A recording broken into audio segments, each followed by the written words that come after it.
Chapter 1701. Observing Charlie surrounded by a multitude of bodyguards, Zara felt a deep sense of foreboding about the day's events. However, she held no sympathy for Charlie. Her perspective was limited, she hadn't witnessed the entire incident. All she saw was Charlie frantically pursuing a man on the street, which led to the man being struck by a car, resulting in broken arms. The scene was already quite bloody and brutal, and Zara was taken aback by Charlie's willingness to confront the young master of the Takahashi family. It seemed utterly reckless to her. At that moment, Eiji Takahashi, growing impatient from the prolonged standoff, decided he could tolerate it no longer. He barked out an order to his men, "Attack! We have one breath left. Throw this bastard at my feet into the trash heap." For a while, more than 10 bodyguards had lingered around Charlie, eagerly awaiting this command.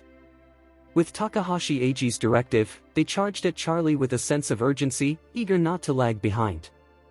After all, Charlie was alone, and in their eyes, it was a classic case of the more monks, the less porridge. Each of them was a skilled fighter, and any delay could spell disaster for their target. As the crowd closed in on Charlie, Takahashi Hideyoshi tightened the circle and a smirk of derision appeared on his face. "A Chinese man dares to face me, Eiji Takahashi, on the streets of downtown Japan. Isn't that courting death? Unfortunately, as the eldest heir of the Takahashi family, it's not appropriate for me to personally intervene in front of so many witnesses. Otherwise, I would love to take you down myself."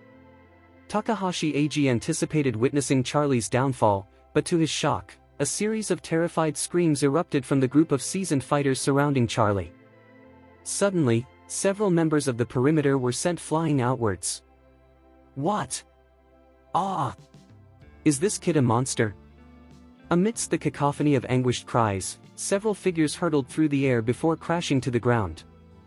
One unfortunate soul landed at Eiji Takahashi's feet, dazed and disoriented. Charlie had seized him and tossed him aside, causing the body to slam down heavily at Takahashi Eiji's feet, startling him.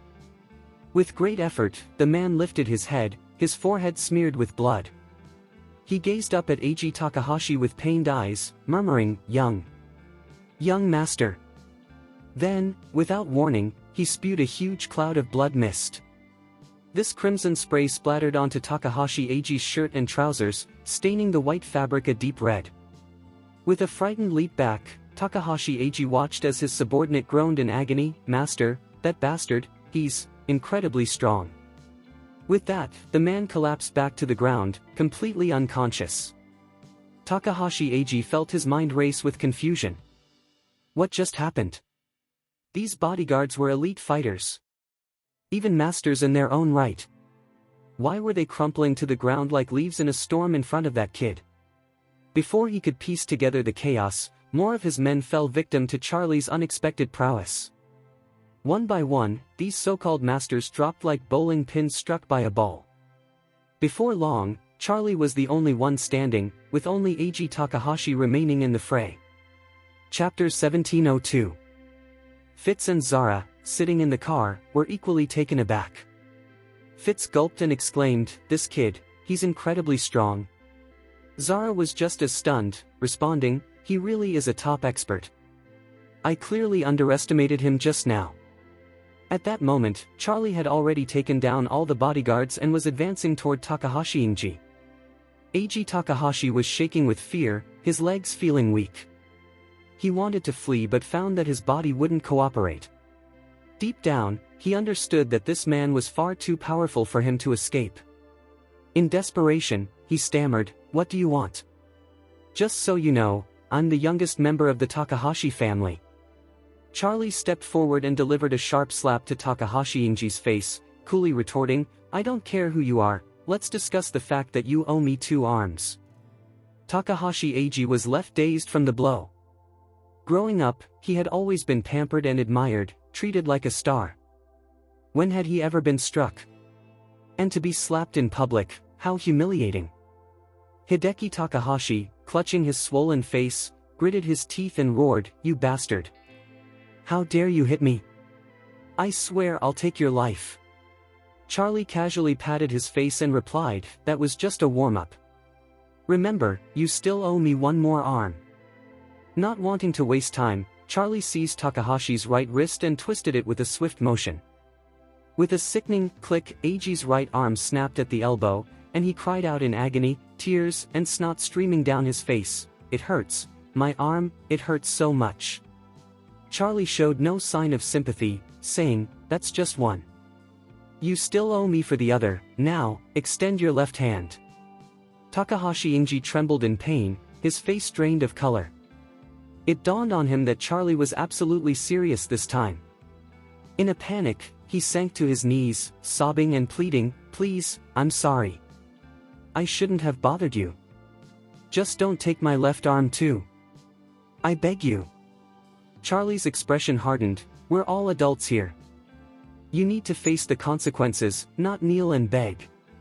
He then asked pointedly, "Do you really think begging will save you?" Takahashi Eiji was nearly paralyzed with shock. What was this guy planning to do? Did he genuinely intend to disable both of his arms? If that happened, he would be utterly useless. What if he decided to kill him afterward? Overwhelmed by fear, he wailed and pleaded, "Sir, I'm willing to pay you a hefty sum. How about 100 million yen? If you'll just nod, I'll hand over the money." Charlie replied coldly, "Don't waste your breath. Even if you offered me 100 billion, it wouldn't save your arm." At that moment, Zara in the car could no longer contain herself, exclaiming, "Brother, we can't just sit here and do nothing. This isn't right." "What are you saying?" Fitz exclaimed. "Are you out of your mind? Didn't you see how strong he is? He could easily take you down." Zara replied earnestly, "I need to reason with him. We can't just sit here and watch Inji Takahashi get harmed. That's not justice. Safety first." Fitz insisted as Zara opened the car door and stepped out without hesitation. Chapter 1703. Noticing that Charlie remained completely still, Takahashi Aiki sensed that today was going to be particularly bad for him. At this moment, he realized he was no longer in control of the situation. Even if he were to call upon a family master for assistance now, it would be too late.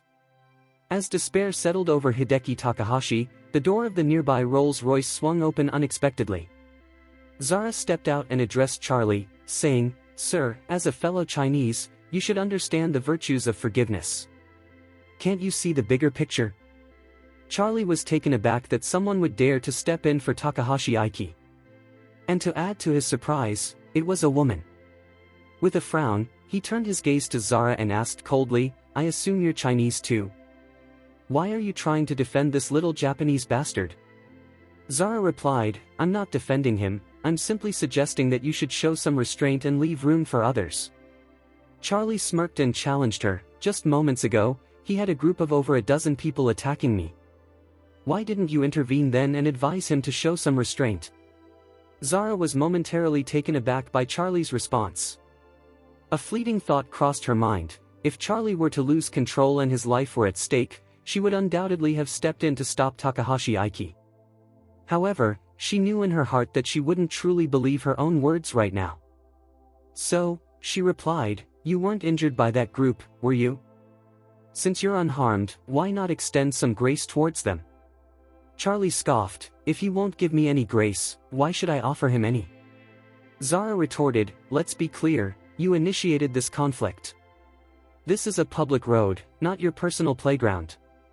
Chasing and fighting on the street is inherently wrong. You pursued him, and it ended with him being hit by a car." Charlie smiled and asked, "So, do you know why I chased that bastard in the first place?"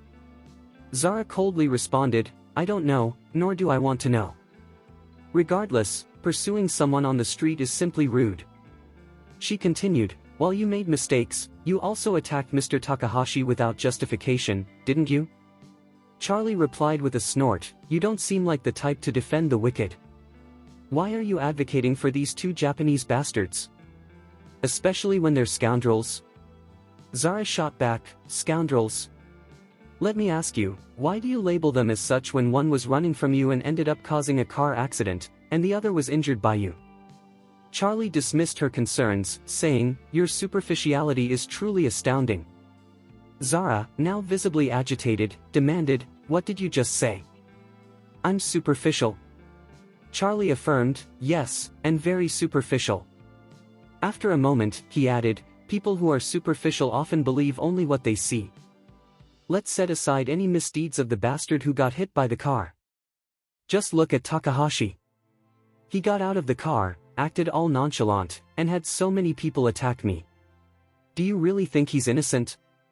If I hadn't been skilled enough, I could have been beaten to death by those bodyguards." Zara's anger flared as she exclaimed, "I just want you to show some mercy. You've already broken one of his arms, how much more do you want?" "Not enough," Charlie replied coldly. "I've got another one to break." "You?" Zara was truly furious. She hadn't anticipated this young man to be so audacious. Chapter 1704.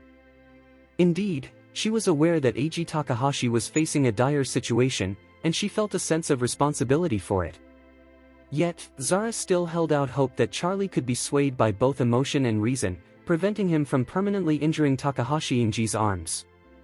Though Zara is relatively young, she has received an elite education from an early age and spent many years in the United States, making her a true business prodigy.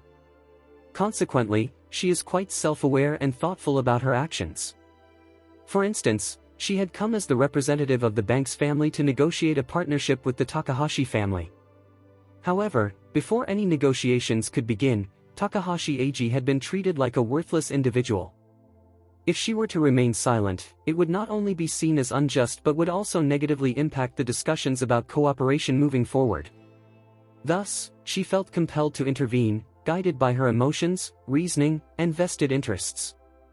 Even though Takahashi Eiji had been abandoned by Charlie, he had at least tried his best, which allowed him some dignity and an explanation to provide to the Takahashi family. Ideally, after stepping in, the young man before her would show some understanding and care for Takahashi Eiji.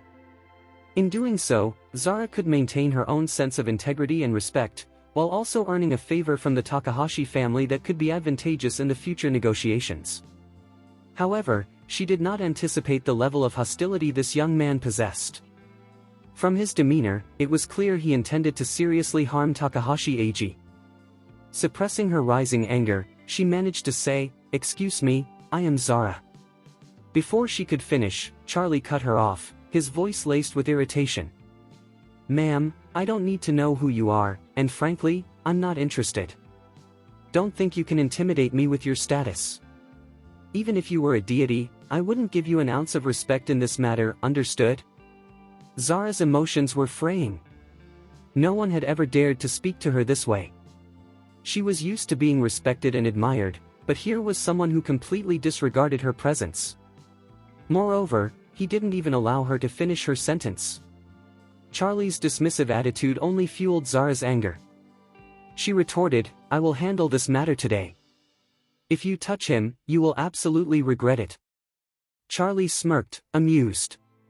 "Regret? You think you can make me regret?" Zara replied assertively, "Yes."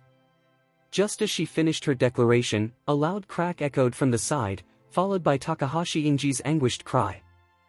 She turned to see that Charlie had twisted Takahashi Eiji's left arm, which was now contorted painfully as he cried out in agony. Furious, Zara glared at Charlie and yelled, "What in the hell are you doing? Are you looking for trouble with me?" Charlie shook his head dismissively. "Let's not get emotional. I don't know you at all. Why would I have any issues with you? To me, you're just background noise." With that, Charlie lost interest in the two of them and began rummaging through the pockets of Onizuka Longer, who was sprawled on the ground, retrieving all the money he had taken from the singer. He then walked over to the singer. "Take this money and don't come out to sing or play in the future," he instructed. The girl, tears of gratitude streaming down her face, stammered, "I'm so sorry for causing you trouble." Charlie shook his head. "In a foreign country, you need to look after yourself. I'm leaving now." With that, he turned and exited the scene. Zara, fuming, clenched her fists and shouted after him, "You bastard, stop right there." Chapter 1705. As Zara's furious shouts echoed behind him, Charlie chose to ignore her, not bothering to look back. Zara, having grown up in a life of privilege, was not accustomed to being held in such disdain, fueling her anger. In the affluent circles of Eastcliff, it's rare to find a girl who isn't somewhat self-important, but Zara's attitude was particularly pronounced. She was considered the pinnacle of Eastcliff's elite, and even among the wealthy daughters nationwide, her self-esteem and sense of entitlement surpassed that of most others. Thus, being so casually dismissed by Charlie was a severe blow to her reputation. Deep down, Zara recognized that she was no match for Charlie, especially since she was unfamiliar with her surroundings in Tokyo. Her only recourse was to fume in frustration. At that moment, Takahashi Eiji, with his arms still in agony, approached Zara and the girl who had been singing. His expression was dark as he glared at the singer, demanding, "Tell me. Who is that bastard? What's his name, where does he live, and what's his background?" The girl, visibly shaken, replied, "I don't know that gentleman." "Bullshit!" Takahashi shouted, fuming. "Do you think I'm a child? You mean to tell me you don't know him? If you don't give me the information, I swear I'll make you regret it." Zara shot him a piercing look and said coolly, "Mr. Takahashi, isn't it a bit inappropriate to yell at a little girl?" Takahashi Eiji regained some composure, gritting his teeth as he replied, "Miss Banks, you witnessed it yourself, that bastard mutilated my arms." Zara responded flatly, "Yes, I saw it. That man is indeed responsible for your injury, but what does that have to do with this girl? Can't you see the difference between being wronged and being indebted? Besides, your arm will heal in a few months with proper care. Is it really necessary to act so disgracefully?" Disgraceful? Takahashi could barely contain his rage. This girl must know something about that bastard. If she just tells me the truth, I won't harm her. Zara shot him an angry glare. She has already said enough. If you don't believe her, that's your problem. Takahashi retorted angrily, "How do we know she's not lying?" Zara replied coldly, "Whether she's truthful or not is irrelevant to you. If you want to gather more information, ask someone else. If they choose not to tell you, it's not your place to threaten them. Do you not recall what just happened?" Takahashi's face fell as he realized Zara was cautioning him against his arrogance. His earlier confrontation with that man stemmed from his own overconfidence. He had not only insulted him but had also asked his bodyguards to intervene, leading to his current predicament. Zara's remarks stung with embarrassment. However, given that the Banks family had significantly more influence than the Takahashi family, and due to his growing admiration for Zara, he found himself suppressing his anger. Zara turned to the singer, asking, "You mentioned you didn't know that man.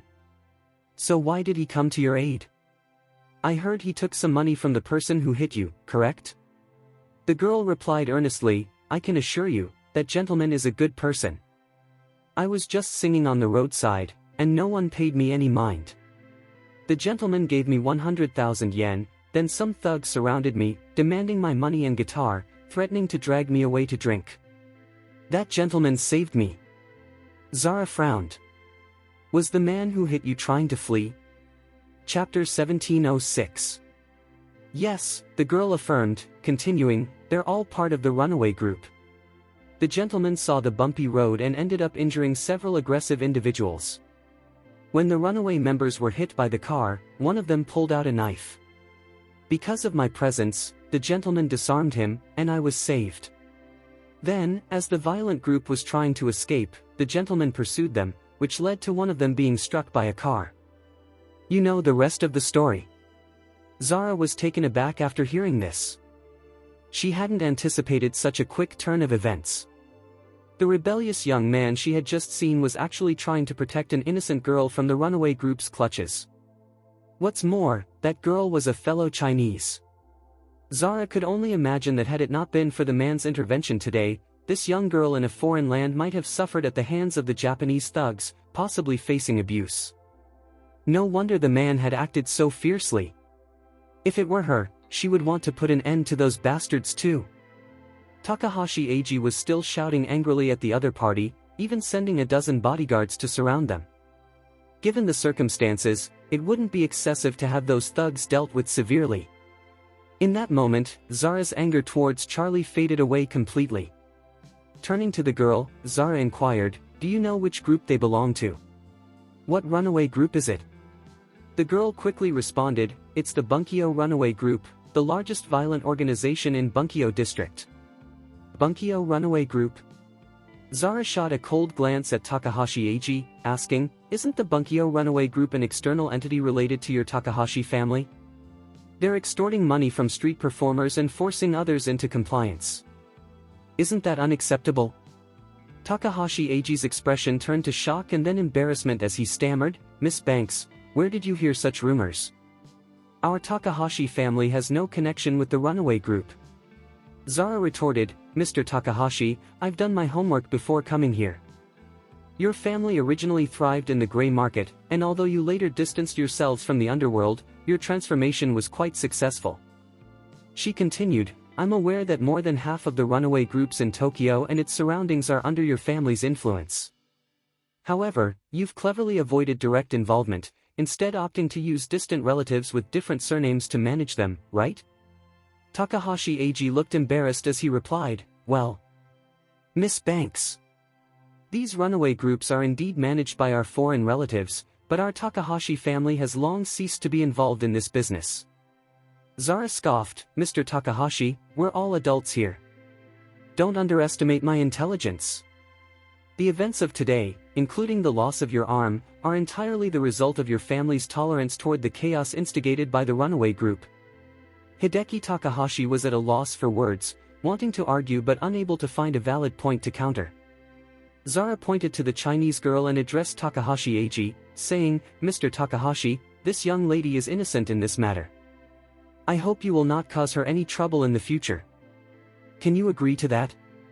Realizing his error, Hideki Takahashi didn't dare to offend Zara and nodded solemnly, "Miss Banks, rest assured, I will not make things difficult for her in the future." Chapter 1707. At this moment, Takahashi Eiji was seething with anger. He was eager to extract information about a certain man from the Chinese girl, but to his surprise, she didn't even know who he was. Takahashi Eiji realized that the girl's words were sincere and not fabricated, which made him anxious about how difficult it would be to track down the man he wanted to confront. However, the immediate priority was to dispatch someone from the family to the hotel and to the hospital where Zara and Fitz were located. Zara chose to ignore Takahashi Eiji's wretched demeanor. Instead, she focused on helping the Chinese girl with her guitar, then handed her a business card, stating earnestly, "If anyone dares to cause you trouble like what happened today, call me right away. Also, share my number with someone you trust the most. If you find yourself in a jam and can't reach me, have that person call for you." Zara's advice was particularly aimed at Takahashi Hideki. She understood that her stay in Japan would only be a week at most. What if Takahashi Eiji plotted revenge against this girl after her departure? Thus, it was crucial to instill hesitation in Takahashi Eiji. After her warning, it was unlikely that Takahashi Hideki would dare to provoke the girl again, knowing that the Banks family's influence was not something they could challenge. Moreover, the Takahashi family was intent on establishing a partnership with the Banks family. It was clear that if Takahashi Eiji chose to target this girl, it would only reflect poorly on him.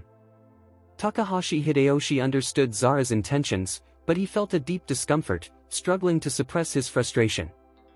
Yet, despite his unease, he knew he had to keep it together. As a result, he quickly found a subordinate who was capable of making a call and instructed him to contact their home base urgently. 10 minutes later, the Takahashi family arrived with a convoy of dozens of cars.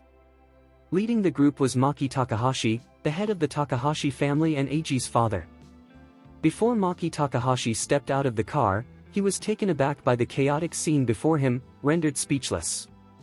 Numerous bodyguards were staggering about, causing a traffic jam in the process. His son's face was swollen, and one side was visibly bruised. To make matters worse, Eiji's arms were completely incapacitated, hanging limply. With a grim expression, he first apologized to Zara and Fitz before arranging for their safe transport back to the hotel. After ensuring the Banks family was taken care of, he ordered that his son and the others be escorted to the hospital. On the way, Maki Takahashi inquired about the incident from Eiji. After hearing the details, he was left utterly speechless. After a moment of silence, he slammed his hand down on the center console of the car, exclaiming in fury, "What an absolute disgrace! A Chinese bastard dares to injure my son and a dozen bodyguards right here in Tokyo. This is an affront to the honor of the Takahashi family."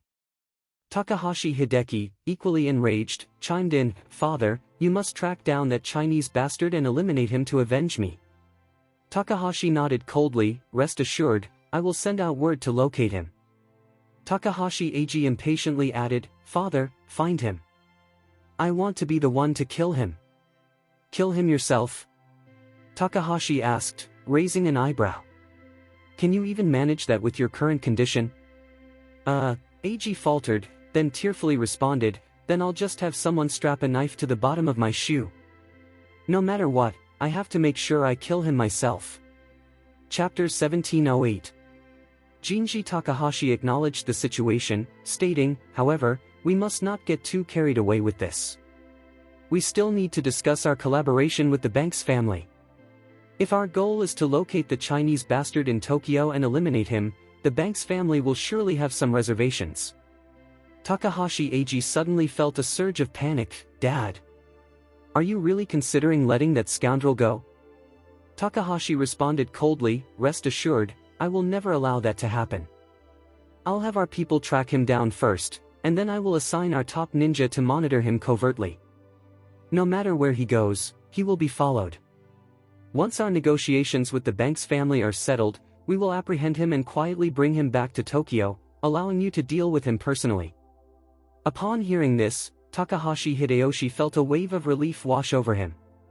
He understood that he could endure a little longer for the sake of the alliance with the Banks clan, but he was adamant that the Chinese man must not escape. Feeling reassured by his father's words, he thought to himself, as long as he could personally eliminate Charlie, waiting a few more days was a small price to pay. Moreover, he was confident that his elite ninja would easily overpower Charlie. After leaving the vicinity of the University of Tokyo, Charlie made his way directly to Ichiro Kobayashi's residence. Unbeknownst to him, he had become an overnight sensation on short video platforms in Japan. Just moments ago, someone had recorded his impressive confrontation with the Takahashi family and uploaded the footage, showing him besting Takahashi Hideki. The video sent shockwaves across Japan. No one could believe that a Chinese individual possessed such incredible strength, single-handedly taking down nearly 20 opponents in a row, an astonishing feat. What left the Japanese even more astounded was the fact that this individual dared to confront Eiji Takahashi in the heart of Tokyo. As one of Japan's wealthiest second-generation elites and a national figure, who in Japan wasn't familiar with Takahashi Eiji? Seeing him beaten on the streets of Tokyo was nothing short of sensational news in recent times. In the footage, the clarity was somewhat lacking due to the late hour and the quality akin to that of paparazzi snapshots, only about 50% of their faces were discernible. Nevertheless, the visuals were sufficient for the Japanese public to recognize Takahashi Eiji. As for Charlie, since he was relatively unknown in Japan, viewers couldn't identify him immediately from the video. However, those who were slightly familiar with Charlie could still discern his identity from the clip. At that moment, Edo Yuhiko sat in his study, idly puffing on a Cuban cigar while nursing a glass of scotch. He was still frustrated from the initial meeting between the Banks family and the Takahashi family, and his worries about Charlie only soured his mood further. Suddenly, without knocking, Tanaka Hiroshi barged in, anxiety written all over his face. "Mr. Ito, we have a situation." Edo Yuhiko snapped, "What could possibly be so urgent that you rush in like this? This is no way to conduct yourself." Tanaka Hiroshi, without taking the time to explain, quickly handed him his phone, pressed play, and urged, "You need to see this. It's significant news concerning the Takahashi family." Chapter 1709. Exciting news from the Takahashi family? Upon hearing this, Ito's expression turned grim. What news? Did the Banks family really announce their partnership with them so soon? They should have just arrived in Tokyo, so how could this be happening? Are they making decisions this quickly? Don't these guys plan to meet us first? Hiroshi Tanaka quickly clarified, "It's not that news, it's about Takahashi Hideki being taken down in the street." Takahashi Eiji was taken out? Edo Yuhiko exclaimed, his voice filled with shock. Who did this? In Edo's mind, there were only a few individuals in Tokyo bold enough to take action against Takahashi Eiji. If one were to act independently, it would likely backfire. The Edo family and the Takahashi family were rivals, but not so far apart in power. To strike against Takahashi would be tantamount to declaring war. Thus, the only person Edo Yuhiko could think of who might dare to attack Takahashi Eiji was his own son. He quickly glanced at Koichi Tanaka's phone, eager to see who had the audacity to pull this off. Once he saw it, Edo's heart raced with fear. He fumbled, causing his cigar to drop and burn a hole in his expensive, hand-sewn suit pants. Ignoring the damage, Edo snatched the cigar and tossed it aside, pointing at the menacing figure on the screen, exclaiming, This isn't Charlie Wade, is it? Though he had only met Charlie once, Edo Yuhiko remembered his face vividly. This may very well be the power of animosity. Charlie's face symbolized not only humiliation for Edo but also represented a staggering loss of $4.5 billion. He could recognize him even if he were reduced to ashes. As he watched Charlie in the video effortlessly overpowering Takahashi Eiji's dozen bodyguards and subsequently incapacitating Eiji himself, Edo felt a chill run down his spine. It dawned on him just how formidable Charlie was. During their last encounter, Charlie had only taken out 2 of Edo's bodyguards. Now, he had decimated a whole group in one go. With such strength, even the average ninjutsu master would stand no chance. While astonished, Edo couldn't help but feel a deep-rooted fear. Thankfully, he hadn't pushed Charlie too far that day. Otherwise, considering Charlie's violent nature, he could have ended up seriously injured. Takahashi Eiji was still young, giving him some physical resilience. But for someone older, the outcome could have been dire. He might have been sent to meet Amaterasu in just a couple of exchanges. After a spell of dread, Edo Yuhiko couldn't suppress a sense of schadenfreude. As he watched the video of Takahashi Eiji's cries and misfortune, a grin crept across his face. He then dragged the progress bar back to relive Eiji's unfortunate fate, and the smile only widened. Chapter 1710. Right after that, he hit play once more, and the grin on his face grew even wider. After viewing it a dozen times consecutively, Edo Yuhiko chuckled, well, the Takahashi family has finally met their match. Once this video goes viral across Japan, they won't be able to show their faces. Hiroshi Tanaka nodded in agreement. Indeed, this video has taken off on all the major online and video platforms in Japan, and the Takahashi family's reputation is bound to take a serious hit. Excellent! Takehiko Ito exhaled with joy. This video really lifts my spirits. Then he recalled something and added, I've never had any dealings with the Takahashi family before, but at last, we share a common adversary. Tanaka quickly interjected, Mr. Ito, are you suggesting we team up with the Takahashi family to deal with Charlie? Absolutely not. Ito replied, a hint of fear in his voice. I'm not like the Takahashi family. Takahashi Eiji was publicly humiliated by Charlie on the street, and that news has spread nationwide. On the other hand, I was at Kobayashi Pharmaceutical that day. While I took a significant hit, I managed to keep it under wraps so that the whole country isn't aware. Tanaka was taken aback for a moment. It was surprising to see the guild leader, known for his steadfast demeanor, being so self-reassuring. At that moment, Takehiko Ito exclaimed with enthusiasm, this incident will undoubtedly alter how the Banks family perceives the Takahashi family. That's fantastic news for us. Absolutely, Hiroshi Tanaka nodded vigorously. The Takahashi family has not only suffered a blow to their reputation but also to their capabilities. After all, if they can be beaten so easily at their own doorstep, the Banks family will surely be concerned about whether the Takahashi family can safeguard their ocean transport business. Edo Yuhiko chuckled, ha ha ha, this truly is the highlight of my recent days. Seeing Ito Takehiko in a better mood, Hiroshi Tanaka felt relieved and smiled, Mr. Ito, I've heard that the Takahashi family is now trying to uncover Charlie's identity. I suspect they want to seek revenge. Ito Yuhiko asked, what do you think? Do you believe the Takahashi family has a chance against Charlie? As Tanaka recalled the immense shock and fear that Charlie instilled in him, he replied, "Honestly, I can't say for sure. I have a nagging feeling that what we've seen from Charlie is just the tip of the iceberg." Edo Yuhiko frowned. "What do you mean? Are you saying that even if the Takahashi family puts everything on the line, they still can't defeat Charlie?" Tanaka nodded earnestly. "In our organization, the strongest prevail. Charlie's strength is undeniable. A dozen top masters can't compete with him. How can the Takahashi family hope to fight against him?" Edo Yuhiko scoffed. "Don't forget, the Takahashi family also has a number of top ninjas. My understanding of Japanese ninjutsu suggests that Charlie wouldn't stand a chance against them." Koichi Tanaka interjected, "President, even our top ninja might struggle against Takahashi Eiji's dozen personal bodyguards. Even if they could win, it would likely be a Pyrrhic victory. But with Charlie, it's a complete and utter domination." As he spoke, Koichi Tanaka rewound the video to the moment when Charlie faced off against Takahashi Eiji's dozen bodyguards. He pointed at the screen, showing Takehiko Ito, "Sir, look at this. Those bodyguards appear more like helpless prey in front of Charlie. He took them down as easily as if they were nothing. Even when chickens, ducks, and geese are attacked, they can still peck back a few times, but these so-called masters are utterly useless against Charlie." Takehiko Ito's expression grew increasingly serious. The video clearly showcased Charlie's terrifying strength. It felt as though these masters were not even human, mercilessly overpowered by his brutal prowess.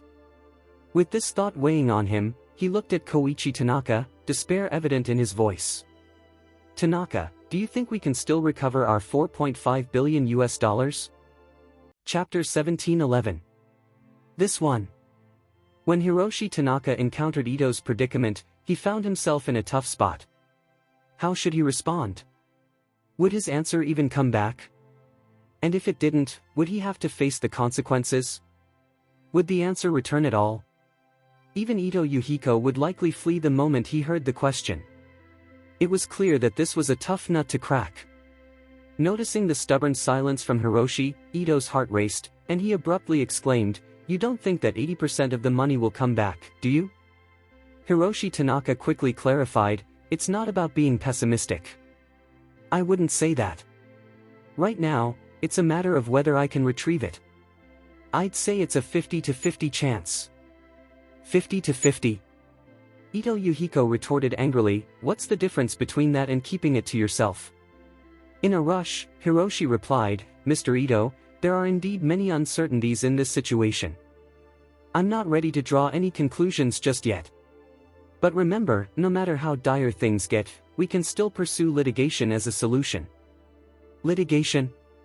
Ito pointed an accusing finger at Hiroshi and shouted, "Have you lost your damn mind? Takahashi Eiji was humiliated by Charlie in broad daylight, and now he's a joke all over Japan. If I end up suing him for $45 million, wouldn't I just become a bigger laughingstock for not getting back $100 million? Feeling embarrassed, Hiroshi explained, "Mr. Ito, we're talking about $4.5 billion here. Can we really choose to accept that loss just to avoid ridicule? The entire family's annual net profit doesn't even reach that amount." "True," Ito replied with a pained expression. "With the recent economic downturn, our overall net profit last year was only a bit over $300 million. If things don't improve this year, we might even experience a loss. For large families or corporations, losses aren't uncommon. Take, for example, Zodi Automobile, which reported a staggering loss of over $10 billion in 2019. Then there's General Motors, another giant in the automotive sector, which has faced years of losses due to poor management.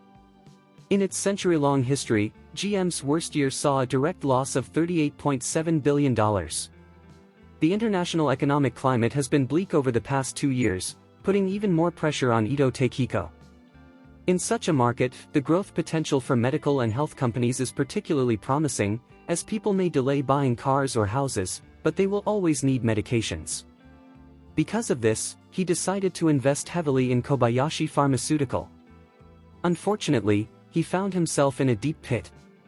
Now, with $4.5 billion seemingly lost forever, he felt an intense frustration.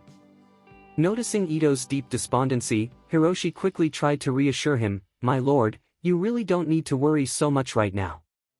We are not like the Takahashi family. They might not even know who Charlie is, while we at least have some insight into him. We know he is the current owner of Kobayashi Pharmaceuticals and that he's based in Oris Hill, China. Even if we eventually need to confront him, we'll be able to locate him. The Takahashi family, on the other hand, may struggle to find him at all." "Yes." Edo Yuhiko suddenly felt a spark of hope and exclaimed, "I want them to search for him. If they can't track down Charlie, they'll forever be the laughingstock of Japan. Ha ha ha, this is delightful." With that, Edo Yuhiko sprang to his feet, lit another cigar in excitement, took a puff, and smiled as he said, "Tanaka, on my behalf, send a lavish bouquet and a fruit basket to the Takahashi family. Make sure they know it's a gesture of sympathy just to irritate them." Ha ha ha. Chapter 17:12. "Yes, Mr. Ito." At this moment, far away in Kyoto, Nanako Ito sits quietly in her courtyard, patiently awaiting the heavy snowfall that may or may not arrive. Suddenly, her phone vibrates in her pocket. When she checks it, she sees a push notification that reads, "Takahashi Eiji was attacked on the streets of Tokyo, and his arms have been severely injured." Nanako Ito feels a wave of surprise wash over her. She wonders, Takahashi Eiji is quite a well-known figure in Tokyo, why would someone target him like this? Yet, her interest in Takahashi Eiji is minimal, and she has no desire to delve into the gossip, so she decides not to click on the notification. As soon as she locks her phone, it lights up once more with another notification. This one is similar to the last, but with an intriguing addition, "Witness the mysterious man, a true god of war." Nanako, who harbors a deep passion for martial arts and fighting, feels a surge of excitement. She is eager to discover just how formidable this mysterious figure, dubbed the God of War by the Japanese media, really is. After a moment, she unlocks her phone and watches the video. In it, Charlie is surrounded by a crowd, and even though she can't see everyone clearly, Nanako feels a sense of calm. As several individuals are swiftly knocked aside, her expression shifts to one of shock, and she mutters, "Takahashi Eiji's bodyguard must be no slouch. This person is undeniably powerful." Suddenly, she gasps, losing her grip on the phone, which clatters to the ground. Quickly, she bends down to retrieve it. Fortunately, the yard's soft ground cushions the fall, and the phone remains intact. She picks it up, eager to continue watching, her expression morphing into a mix of horror and exhilaration. In a burst of excitement, she exclaims, "Charlie! It's really Charlie!" At that moment, Nanako transforms into a starstruck fan, and Charlie becomes her idol. The mere sight of him ignites a thrill within her. Moreover, the way Charlie carries himself in the video is both elegant and commanding. Traditionally calm and composed, Nanako finds herself standing, unable to contain her enthusiasm. She marvels aloud, Charlie is incredibly handsome and powerful. His strength truly marks him as a martial arts master. No wonder he could defeat Yamamoto Kazuki-sensei with a single strike. I bet he could take on 5 Yamamoto Kazuki-senseis at once without breaking a sweat. Overwhelmed with exhilaration, Nanako watches the video repeatedly. In that moment, she longs to fly back to Tokyo and meet Charlie at all costs. However, after a while, she reconsiders her plan. She understands that after Charlie's confrontation with Takahashi Eiji, he will likely face retaliation from the Takahashi family, not to mention the conflicts his father has with him. If she were to visit him now, it's uncertain if he would even have the time or energy to see her. More critically, her presence could bring him trouble. Looking up at the sky, Nanako murmurs, "I just hope that Charlie can safely leave Tokyo and Japan. As for whether I'll see him again, his safety is far more important than anything else. I pray that he remains unharmed and that danger never finds him." Chapter 17:13. That night, the Tokyo runaway group came together in an unprecedented way. Previously, they had been rivals, often clashing and competing while trying to guard their territory. Now, however, they stood as comrades in arms, united in a common goal. Everyone joined hands, sifting through the chaos in search of the elusive man who had taken down Takahashi Eiji.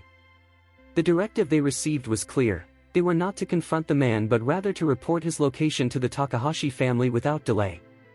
The reward for this information was enticing: a whopping $1 million would be awarded for a precise lead. Opportunities for quick cash were rare for these mobsters. Most of their income came from collecting protection fees on Fongyue Street or engaging in petty hustles, leaving them with meager earnings. In Japan, the mark of a successful mobster was simple yet significant. It all boiled down to possessing a large displacement motorcycle. In the eyes of their peers, a quality motorcycle was seen as essential gear for a successful mobster, akin to an ancient warrior's prized steed. Unfortunately, many of the mobsters struggled to make ends meet and could not afford the luxury of such motorcycles. As a result, they were left to rely on their feet, buses, or subways to reach the streets where they would brawl with rivals. Taking a taxi was not an option, as fares in Japan could be exorbitantly high. By the time they reached their destination, the fare could easily exceed $1,000, far beyond their financial means. This dire need for cash intensified their desperation. Even if the $1 million were split among several people, it represented a substantial amount in an individual's hands. Thus, the mobsters hit the streets armed with their phones, replaying the footage of Takahashi AG being attacked as they searched for Charlie, the man they sought. However, they were cautious in their search, keeping their eyes peeled but not acting too boldly. They understood that this man was incredibly dangerous. If they spotted him, the best course of action was to flee immediately and inform the Takahashi family while making their escape. Meanwhile, a group of elite ninjutsu masters, summoned by the Takahashi family, stealthily infiltrated the night, clad in dark clothing. These experts were exceptionally skilled at concealing their presence and tracking their targets without leaving a trace. For top-tier ninjutsu masters, it was entirely feasible to allow someone to run ahead while skilled police dogs trailed behind, only for the dogs to lose all scent within moments. However, while these masters excelled at stealth, their offensive capabilities were not on par with those of Chinese martial arts masters. Nonetheless, their overall combat effectiveness should not be underestimated. They were adept at executing lethal strikes, employing poison daggers, darts, and blow darts to catch their opponents off guard. They thrived on surprise attacks, often leaving adversaries vulnerable. If an average master let their guard down even slightly, they could easily fall victim to a skilled ninjutsu practitioner, sometimes with fatal consequences. The mission of these ninjutsu masters was to locate Charlie and keep him under surveillance. Their goal was to eliminate him after the Banks family departed from Japan or before Charlie himself could leave the country. Chapter 1714. Despite their skills, locating Charlie proved to be a challenge for the ninjutsu masters. He left no traces behind, forcing them to rely on the Tokyo monitoring system to track his movements.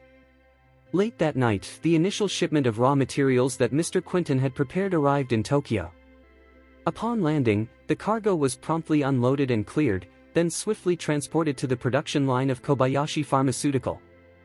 Meanwhile, Liam and Ichiro Kobayashi had been training at the Tokyo production base of Kobayashi Pharmaceutical for a full day.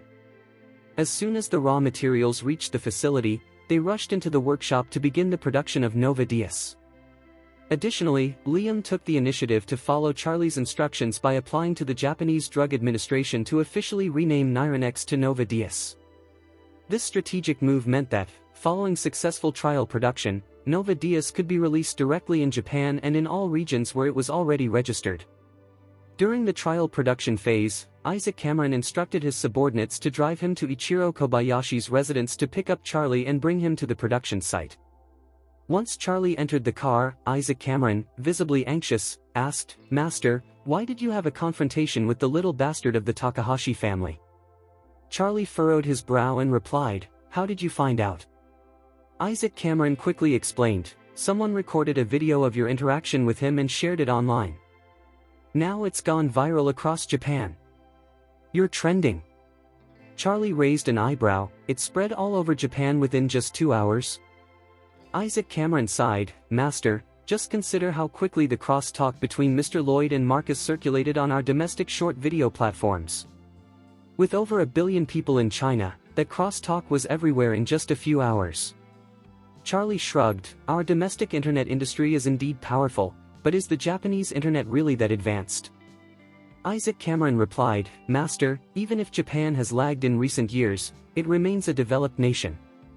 Their internet may not match ours, but their video entertainment scene is quite robust. Young people in Japan often spend their time eating, drinking, shopping, and glued to their phones. As he spoke, he pointed out of the window at a group of young men strolling along the sidewalk, engrossed in their phones. Look at those bastards. They're so distracted by their screens that they aren't even paying attention to the road.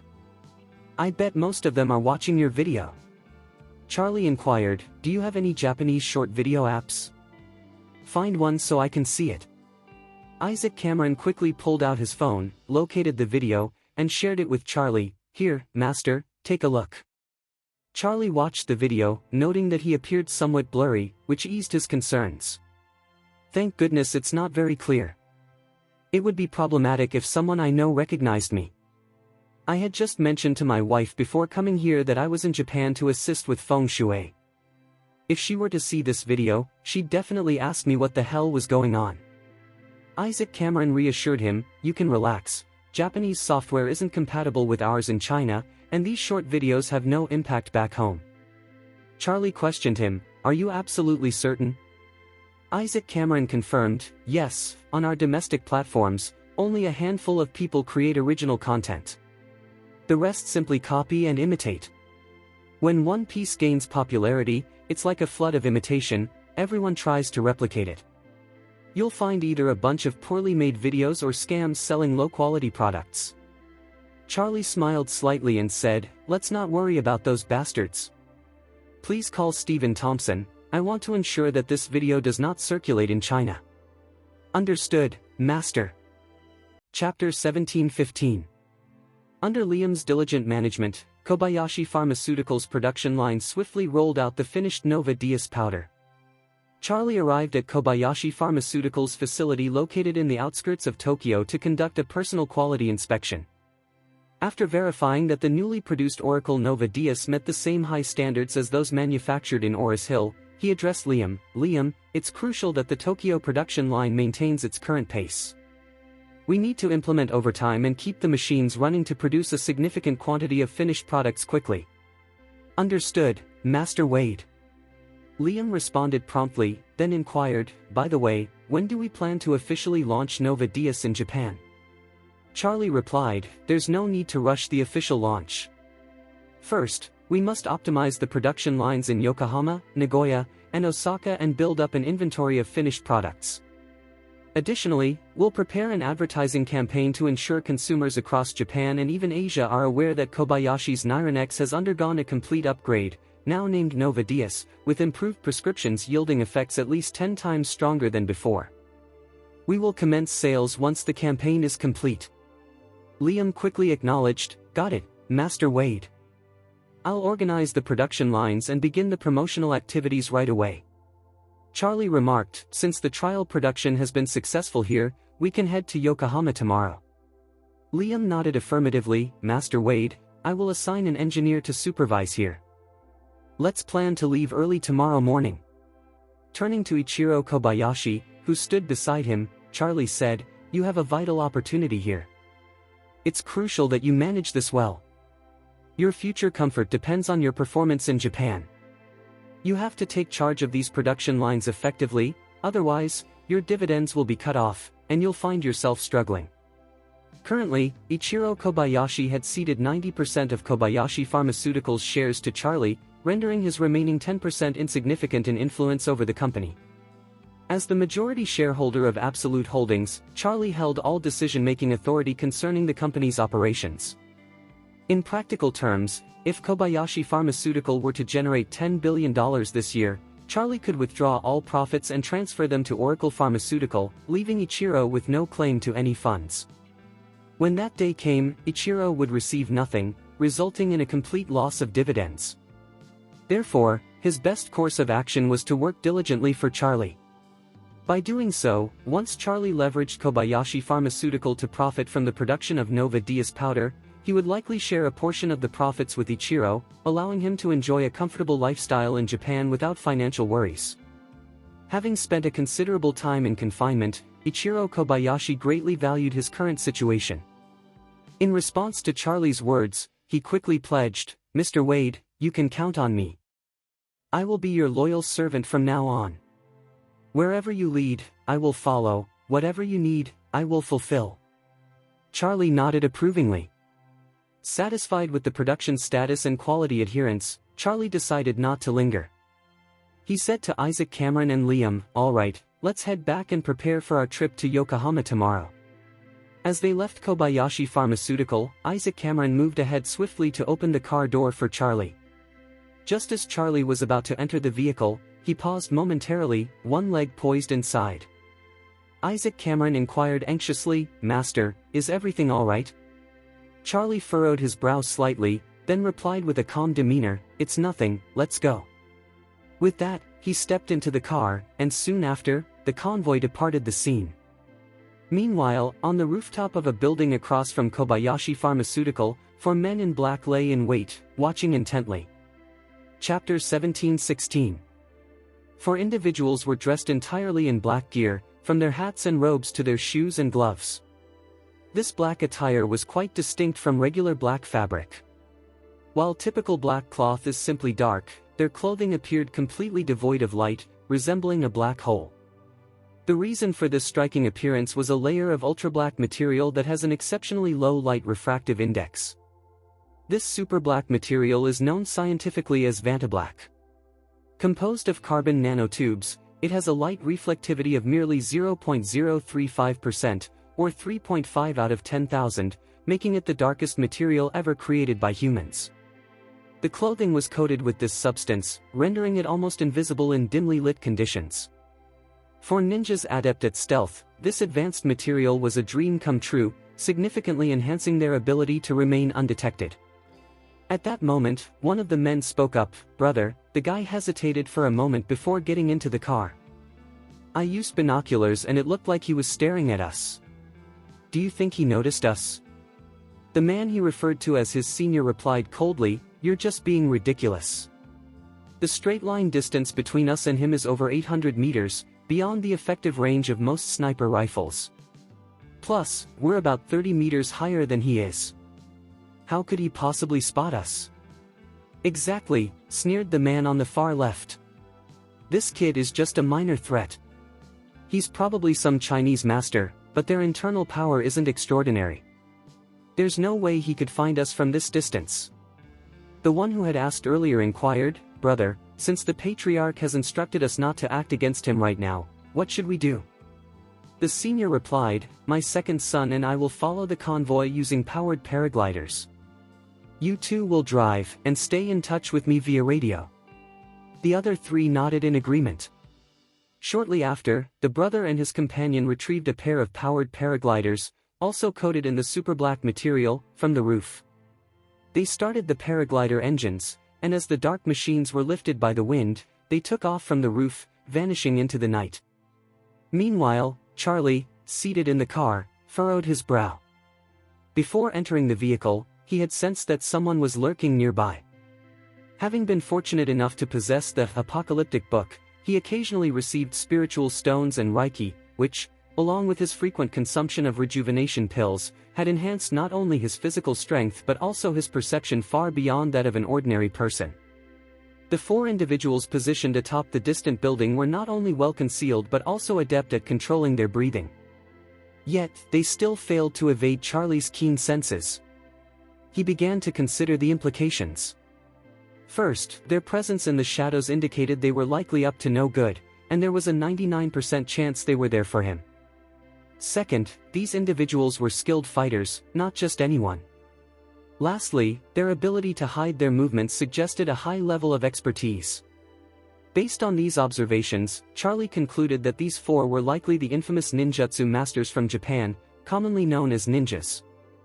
Furthermore, their master was almost certainly the Takahashi family, whom he had just offended. Chapter 17-17.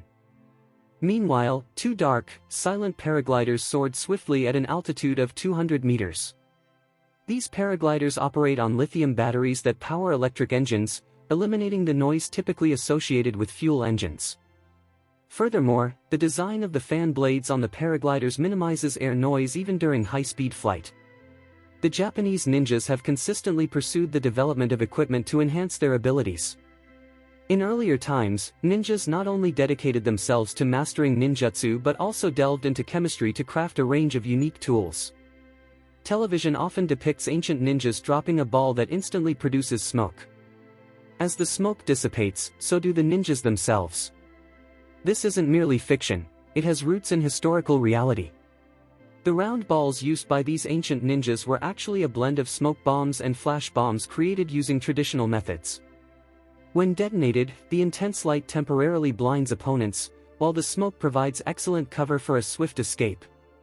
By the time the adversary regains their vision and the smoke clears, the ninja has long vanished. However, this may not capture the full truth. Ninjas are akin to chameleons, adept at blending into their surroundings and evading detection. When their targets believe they have escaped, ninjas might be hiding in the beams of a house, lurking behind their target, or even submerged in water, using thin bamboo strips to breathe. Modern ninjas have embraced technological advancements, enhancing their stealth capabilities. For instance, the ultra-black materials they use, like those on their paragliders, represent their contemporary techniques. At this moment, the two individuals on the paraglider communicated through a wireless intercom. One of them remarked, "Brother, should we maintain a bit more distance? We don't want them to spot us." "Not a chance," the senior replied confidently. "We're currently 200 meters high, with a straight line distance of nearly 1 kilometer from them. At this range, they can't hear us or see any clues. Even if someone directly below looks up, they won't spot us." The lead ninja believed he had achieved the perfect concealment, but, unbeknownst to him, Charlie had already noticed the two of them. Upon realizing he was being watched, Charlie couldn't help but smirk. It seemed these ninjas were determined to pursue him, but he wondered when they would make their move. Rather than feeling anxious, he actually found himself looking forward to it. As a child, Charlie had enjoyed various ninja-themed movies, TV shows, and cartoons, which sparked his curiosity about the ninja profession. He was eager to confront Japanese ninjas directly to gauge the prowess that Japan had boasted for centuries. Thus, he resolved to stick to his original plans while keeping a close watch on the movements of the four ninjas to discern their intentions. 20 minutes later, the convoy halted outside Ichiro Kobayashi's residence. Charlie and the others entered the building and ascended to the top floor. At that moment, the two ninjas on powered paragliders hovered in the night sky above the building while the other two descended to the ground. Chapter 17-18. The lead ninja scanned the surroundings and noticed that the Amon Hotel was in close proximity to their location. He promptly gave orders, "Second team, descend onto the roof of the Amon Hotel for observation. Third team, the old fourth, find a suitable hiding spot downstairs and keep a close watch on the target." In response over the intercom, 3 voices chimed in, "Understood, brother." 2 dark paragliders gradually descended, finally landing atop the Amon Hotel. Once on the roof, the lead ninja immediately contacted Maki Takahashi, the father of Takahashi Eiji. At that moment, Maki Takahashi was in a hospital, anxiously waiting as his eldest son, Eiji Takahashi, underwent surgery to have a steel plate implanted. Upon receiving the call, Maki Takahashi quickly inquired, "Mr. Fujibayashi, how are things progressing?" The person referred to as Mr. Fujibayashi was actually the leader of the 4 ninjas, Tingling Jinja. The Tingling family is one of the 4 renowned ninjutsu families in Japan. Historically, Japanese ninjutsu saw a master named Tingling Bawu, who was associated with the prestigious Tokugawa family. In 1676, he authored a significant work titled Wanchuan Jihai, which synthesized martial arts wisdom from both Chinese and Japanese masters, drawing from classics like Sun Tzu's Art of War and Tai Gong Art of War. This book later became a seminal text in the ninja community. Since then, the Tingling family has gradually established itself as a leading force in Japanese ninjutsu. Tingling Jinja stands as the current heir of this illustrious lineage. In Japan, ninjas have historically depended on powerful families for survival. During the Warring States period, many ninjas served influential families and the shoguns. Although the number of modern ninjas has dwindled, true masters of ninjutsu still align themselves with prominent families. This is largely due to the ninja family's lack of financial viability in a society that increasingly values law and order, making it difficult for them to sustain themselves through traditional means of violence. Consequently, they often remain with larger families, becoming esteemed figures within those circles. It is often said that they are honored, but in reality, it resembles captivity. Large Japanese families frequently support ninjas financially, providing them with respect and a role within their operations. Tingling Zhengzhe is a master within the Takahashi family. During the call, he reported to Maki Takahashi, "Mr. Takahashi, we have pinpointed the target's location, which is directly across from the Aman Hotel in the city center. I am currently monitoring him from the roof of the Aman Hotel and await your next orders." Maki Takahashi felt a wave of relief wash over him. "Excellent. As long as we locate him, I can finally rest easy knowing that my son's vengeance will be fulfilled." He then instructed, "Mr. Fujibayashi, it's imperative that you keep your eyes on him. Follow him wherever he goes until I issue further instructions. If he attempts to leave Japan, eliminate him." Tingling Zhengzhe reassured him, "Mr. Takahashi, you can count on me. I will ensure that the target remains under our surveillance." Maki Takahashi added, "Once this is resolved, I will reward you handsomely, at least $5 million. Tingling Zhengzhe responded with a smile, "Thank you in advance, Mr. Takahashi." Understanding the implications, Takahashi quickly added, "Oh, and Mr. Fujibayashi, the eldest son of the Banks family that fits, is staying at the Aman Hotel. If possible, I'd like you to keep an eye on him as well. I want to know who he meets and what conversations he has." Tingling Zhengzhe immediately replied, "Not a problem, I'll look into it right away." Chapter 1719. Currently, Zara and Fitz are enjoying their stay at the Aman Hotel Tokyo, renowned as one of the most opulent hotels in the city. They have chosen the finest room type available, with their accommodations conveniently located next to each other. Each room boasts stunning floor-to-ceiling windows on 3 sides, providing an unobstructed view of the breathtaking Tokyo skyline at night. At this moment, Zara has just finished her shower. With her short hair still damp, she has simply swept it all back. It's hard to believe that a woman with such a striking figure can exude such beauty. After drying off, she slipped into a luxurious silk nightgown she brought from China, poured herself a glass of red wine, and made her way to the expansive French window. She reclined gracefully on a chair positioned in front of the window, gazing out at the mesmerizing night scene while lost in her thoughts. In her mind, Charlie kept resurfacing. The memory of his arrogant and pretentious demeanor still irked her. Yet, a part of her couldn't help but feel a twinge of admiration for him, especially considering that all his actions were aimed at protecting an innocent Chinese girl. In a foreign land, many people tend to be more subdued and tolerant, preferring to avoid conflicts whenever possible. Even if they've endured bullying themselves, they might choose to remain calm and take a step back. It's even rarer for someone to stand up for others in such situations. This speaks to the man's fierce spirit and his commendable values, though it's also clear that he has a wild side. Of course, possessing such strength makes his boldness less questionable. Just as she was reflecting on this, a WeChat notification popped up on her phone. Opening the message, she found a link sent by her brother Fitz, followed by a voice message, "Zara, you need to see this. Things have escalated in Japan tonight." Curious, Zara clicked on the link and was stunned to discover that Charlie's video had surpassed 10 million views on Japanese social media, quickly approaching 20 million. She couldn't believe her eyes. With a population of over 120 million in Japan, that means more than 15% of the population has viewed this video. Considering Japan's aging demographic, if you exclude the elderly, young children, and those in rural areas who are less likely to be online, the view count is staggering. And this is just the beginning.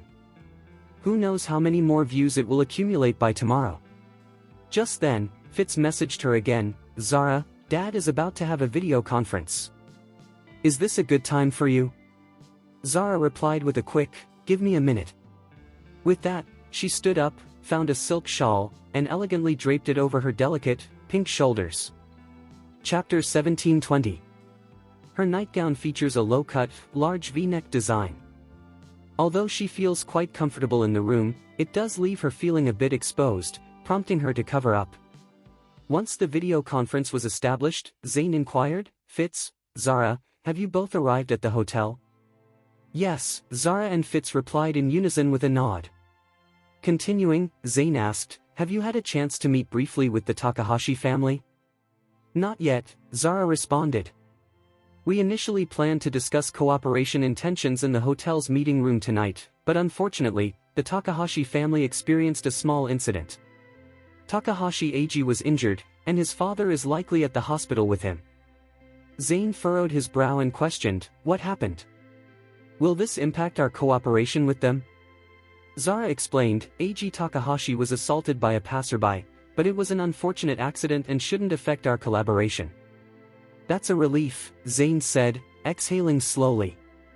You both need to understand the foundations of these two companies and select the best option. With a stern expression, Zane added, you must seek out the strongest and most aggressive company for our partnership, whether that's the Takahashi family or the Edo family. Once we choose one, we'll join forces with them to eliminate the other. Zara responded in surprise, Dad, if we decide to cooperate with one company, shouldn't we focus solely on that partnership? There's no need to engage in a conflict with the other company, right? Zane replied, I spoke with your grandfather today. He mentioned that the Wade family seems interested in claiming a share of this market, so if we side with the Takahashi family, they will certainly support the Edo family and vice versa. He paused briefly before continuing, what your grandfather implies is that if we ally with the Takahashi family, we'll need to work together to take down the Edo family. Conversely, if we choose the Edo family, we'll have to join forces with them to eliminate the Takahashi family. Essentially, we cannot give the Wade family any opportunity. Fitz asked, astonished, the Wade family wants a piece of the action too. Yes, Zane confirmed with a nod. I suspect they want to follow our lead since we've begun to penetrate this industry. Fitz remarked coldly, the Wade family is overstepping. They haven't secured many domestic orders, so they think they can compete with us in overseas markets? Zane smiled and said, that's fairly typical. Large families, much like big companies, will do anything to claim others' business. He continued, just look at Tencent and Alibaba. One excels in social networking yet desperately seeks to break into e-commerce. Meanwhile, a successful e-commerce company is eager to venture into social networking. Alibaba has developed Alipay, and Tencent has created WeChat Pay. They continuously compete, surrounding each other just like the Wade family. When we launched our new business, we also formed alliances to counter them. Now that we're in a new sector, they can't afford to remain passive.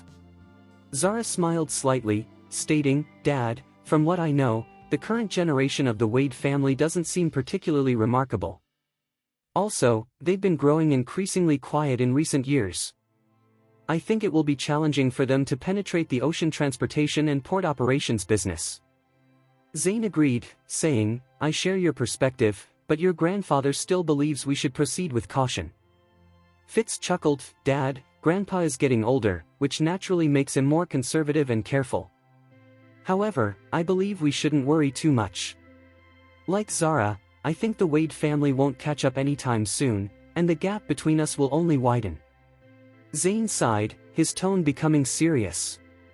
40 years ago, your grandfather viewed the Wade family similarly. He believed they had no successors and would fade away quickly. He never anticipated the emergence of Bruce Wade, who turned the Wade family around significantly.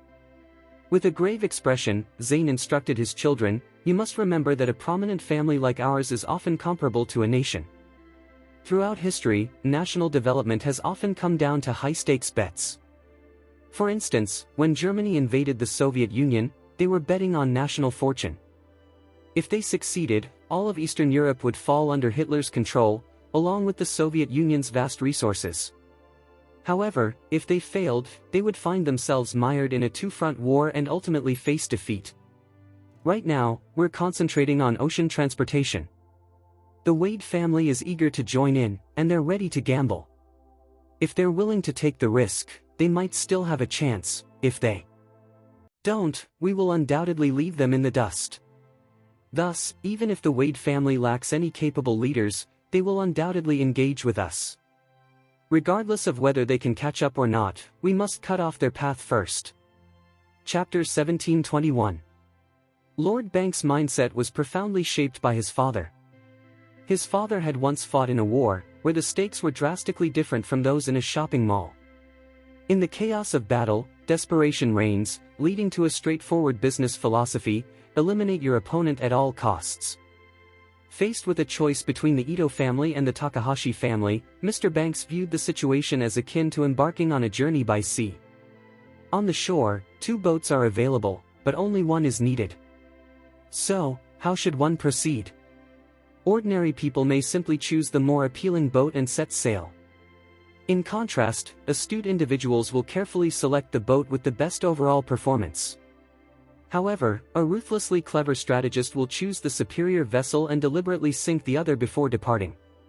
The rationale is clear: opting for just one boat leaves the other as a potential threat. If a competitor boards the remaining vessel, they could catch up and outpace you. By sinking the other boat, you eliminate the risk of being overtaken.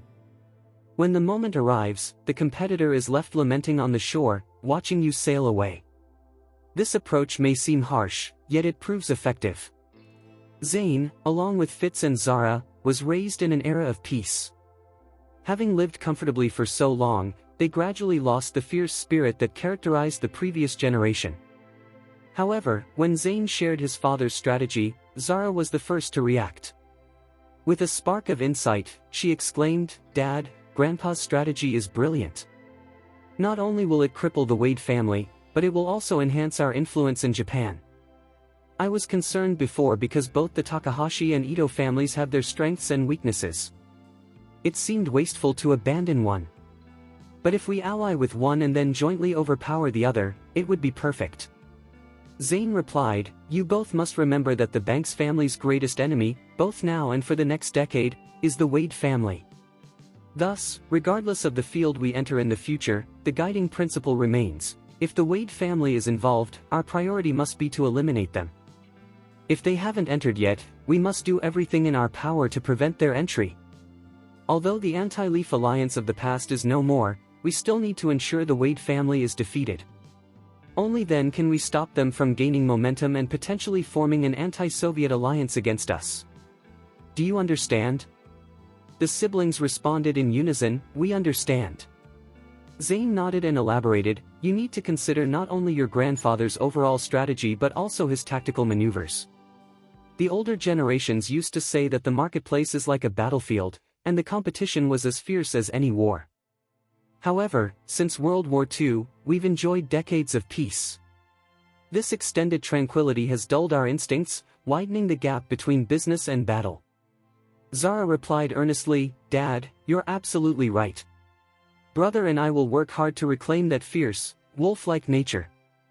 The Zane in the video nodded approvingly, saying, "The future of the Banks family ultimately lies with your generation. If both of you can rediscover the fierce spirit of our ancestors, the Banks family won't merely be chasing an extravagant dream." The idea of seeing the Banks family rise to the pinnacle of the world lingered in Zara and Fitz's minds from that moment forward. Unbeknownst to Fitz, a shadowy figure clung to the wall outside his room, reminiscent of a gecko. This figure held a specialized sound amplifier used for espionage, capturing every word exchanged during the family's video conference. Chapter 1722. Introducing Tenglin Jingzhe, the esteemed ninjutsu master of the Takahashi family. Maki Takahashi discovered that Tenglin Jingzhe was at the Amon Hotel and promptly requested his assistance in monitoring Fitz. As representatives of Party A and Party B preparing to negotiate a potential partnership, having insight into the other party's strategies and pricing could prove invaluable. In business negotiations, the greatest fear is being caught off guard. It's akin to a poker game: if you can see your opponent's cards, you're virtually guaranteed to win. Even if your hand isn't the strongest, you can fold early and avoid unnecessary losses. Understanding your opponent's cards ensures you won't be deceived. If your adversary is bluffing with a weak hand, you can easily see through the facade. Often, you may hold the strongest card in the game but still walk away empty-handed. This can happen when you misjudge your opponent's hidden cards or lack the psychological fortitude to withstand their bluffs, leading you to exit the game prematurely. Consequently, Takahashi was eager to uncover Banks' hidden cards. However, upon receiving the recording from Tinglin Jingxia, he was left in a cold sweat. It turned out that Banks' hidden card was not just strong, it was a game changer. Mr. Banks' strategy was particularly ruthless. If he sided with Takahashi, Edo would be eliminated. If he chose Edo, Takahashi would face the same fate. Maki Takahashi felt a chill run down his spine as he sank into a chair, grumbling to himself, that old man from the Banks family is truly a ruthless bastard. To be honest, after years of rivalry with the Edo family, I never aimed to destroy them. My goal has always been to keep them down. But this Lord Banks is so merciless, he's willing to sacrifice his own family or the Edo family just to cut off competition. What's worse, I have no real options. If the Banks family selects me and demands I join them in eliminating the Takahashi family, how can I refuse? If I decline, they could easily turn to the Edo family and have them eliminate me instead. With these thoughts racing through his mind, Takahashi wiped his brow and resolved to do whatever it takes to form an alliance with the Banks family. He must prevent a collaboration between the Banks family and the Edo family, or he risks his own downfall. Takahashi's fears stemmed primarily from the considerable disparity in strength between the Takahashi family and the Banks family. In recent years, the global economic landscape has been dominated by China's rapid growth, while other nations have either stagnated or regressed. Japan, in particular, has remained stagnant. Japan's GDP has not only failed to rise but has actually declined. In 2011, it reached a peak of $6 trillion, but by 2018, it had plummeted to just over $4 trillion. As Japan's economy has waned, its prominent families have also faced significant setbacks. They now find themselves outmatched by the leading families in China, making competition nearly impossible. In light of this, Takahashi Shinji formulated a plan. He resolved to exert every effort to undermine the Edo family, just as the Banks family had targeted the Wade family. If the Banks family aimed to sink the Wade family's ship, they must also aim to capsize the Edo family's vessel. Chapter 1723. As Maki Takahashi made a resolute decision in his heart, his son Eiji Takahashi's surgery was coming to an end. When he saw the doctor pushing his son, who had both arms in casts, out of the operating room, Takahashi's heart sank. He felt an overwhelming urge to confront the person responsible for his son's injuries immediately. However, after some reflection, he realized that the priority was to secure cooperation with the Banks family. If they allied with the Edo family, it would be Takahashi who faced the consequences. Thus, for the time being, he chose to suppress his anger and bide his time.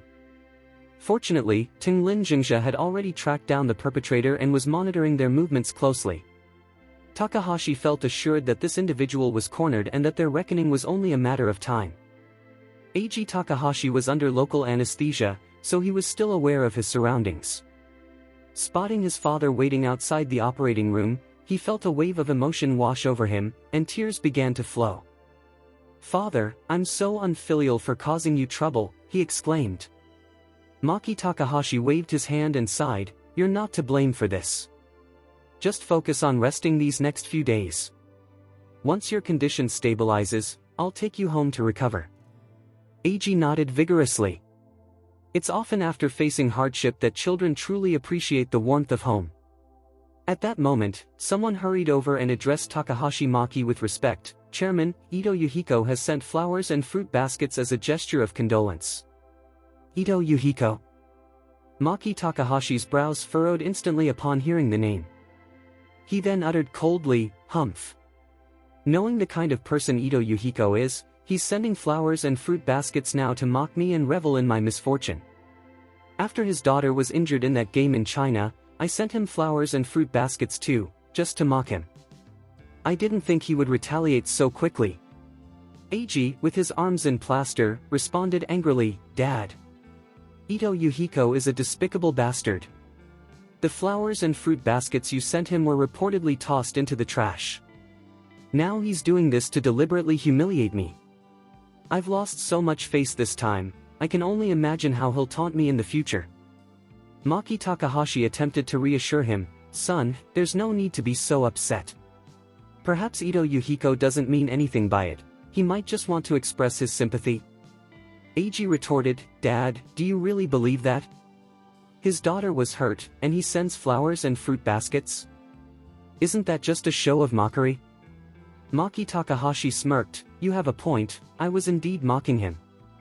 Eiji's face fell as he lamented. The video of Nanako Ito's injury has circulated throughout Japan, and people here admire and support her greatly. Meanwhile, I'm the one who's being laughed at after this incident. I'm utterly humiliated. In that moment, Eiji was overwhelmed with emotion and began to cry uncontrollably.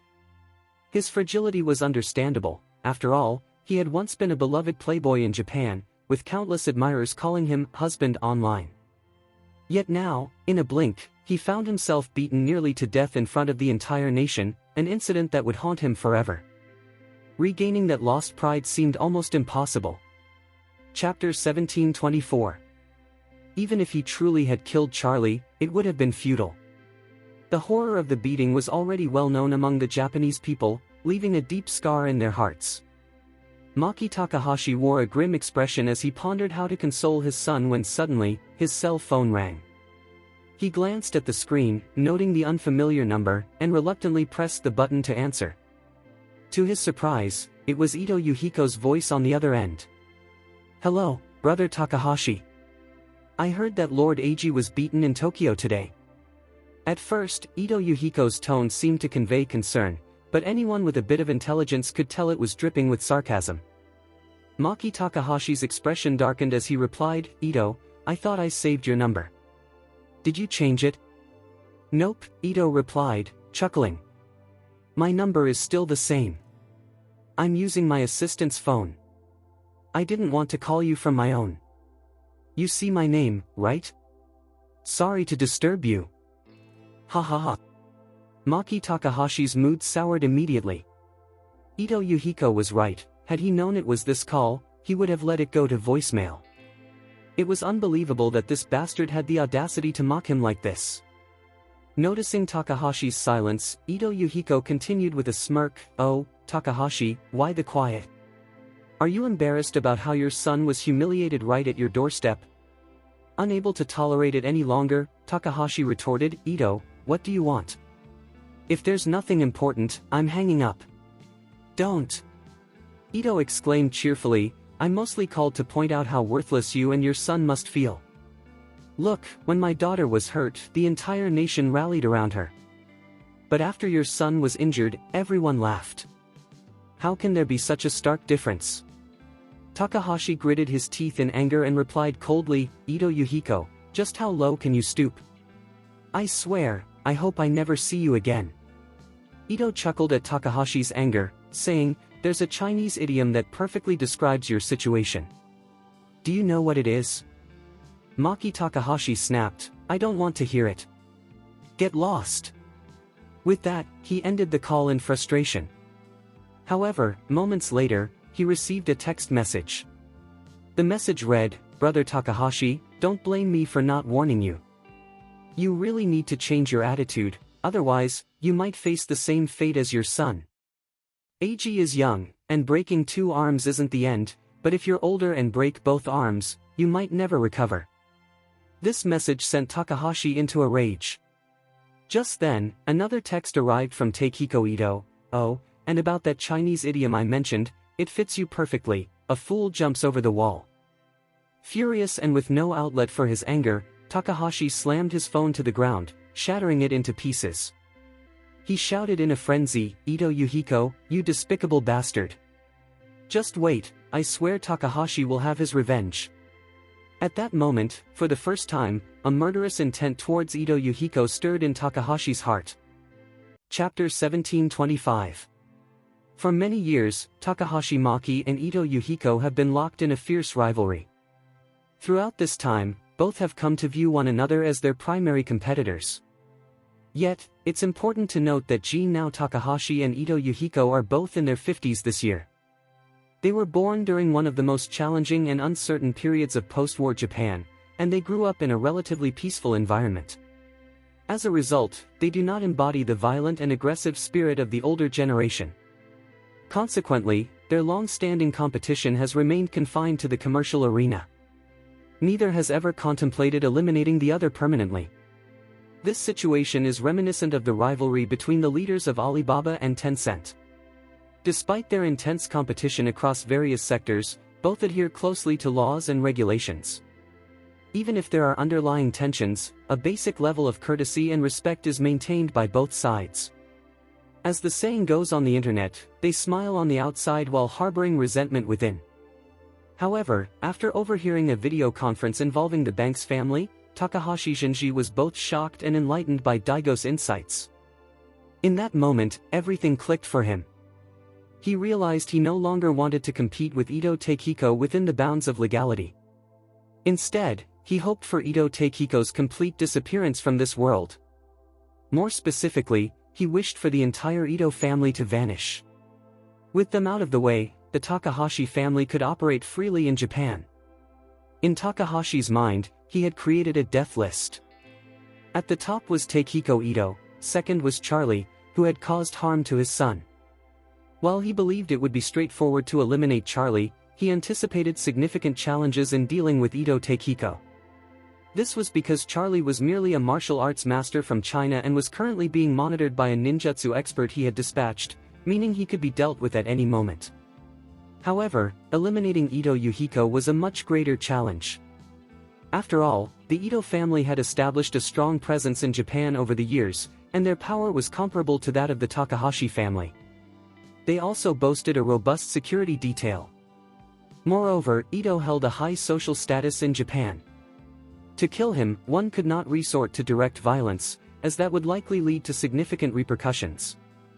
Thus, the most effective strategy would be to ally with a more powerful family to systematically weaken the Edo family's influence. The goal would be to displace them from their position as a top-tier family in Japan. Once they were reduced to a second-rate or third-rate family, their life and death would matter less to others, and their overall strength would diminish considerably. At that point, taking his life would become far more manageable.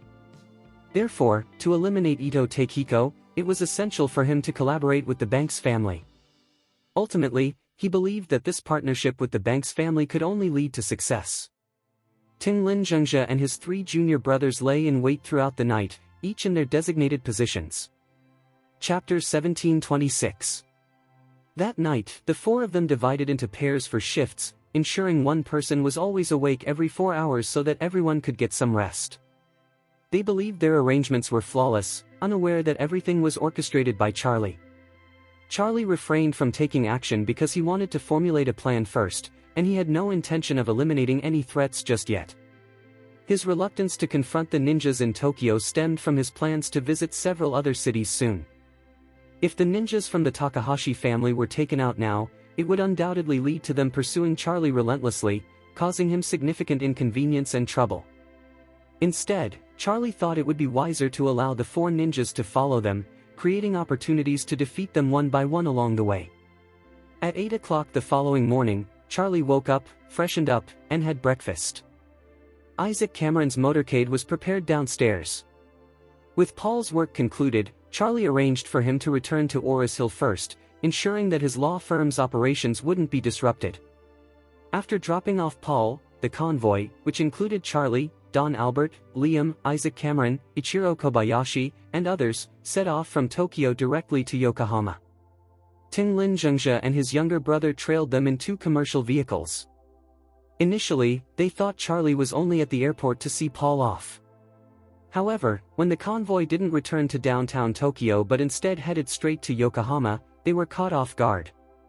Immediately, Tinglin called Takahashi Shinji to report Charlie's unexpected departure from Tokyo.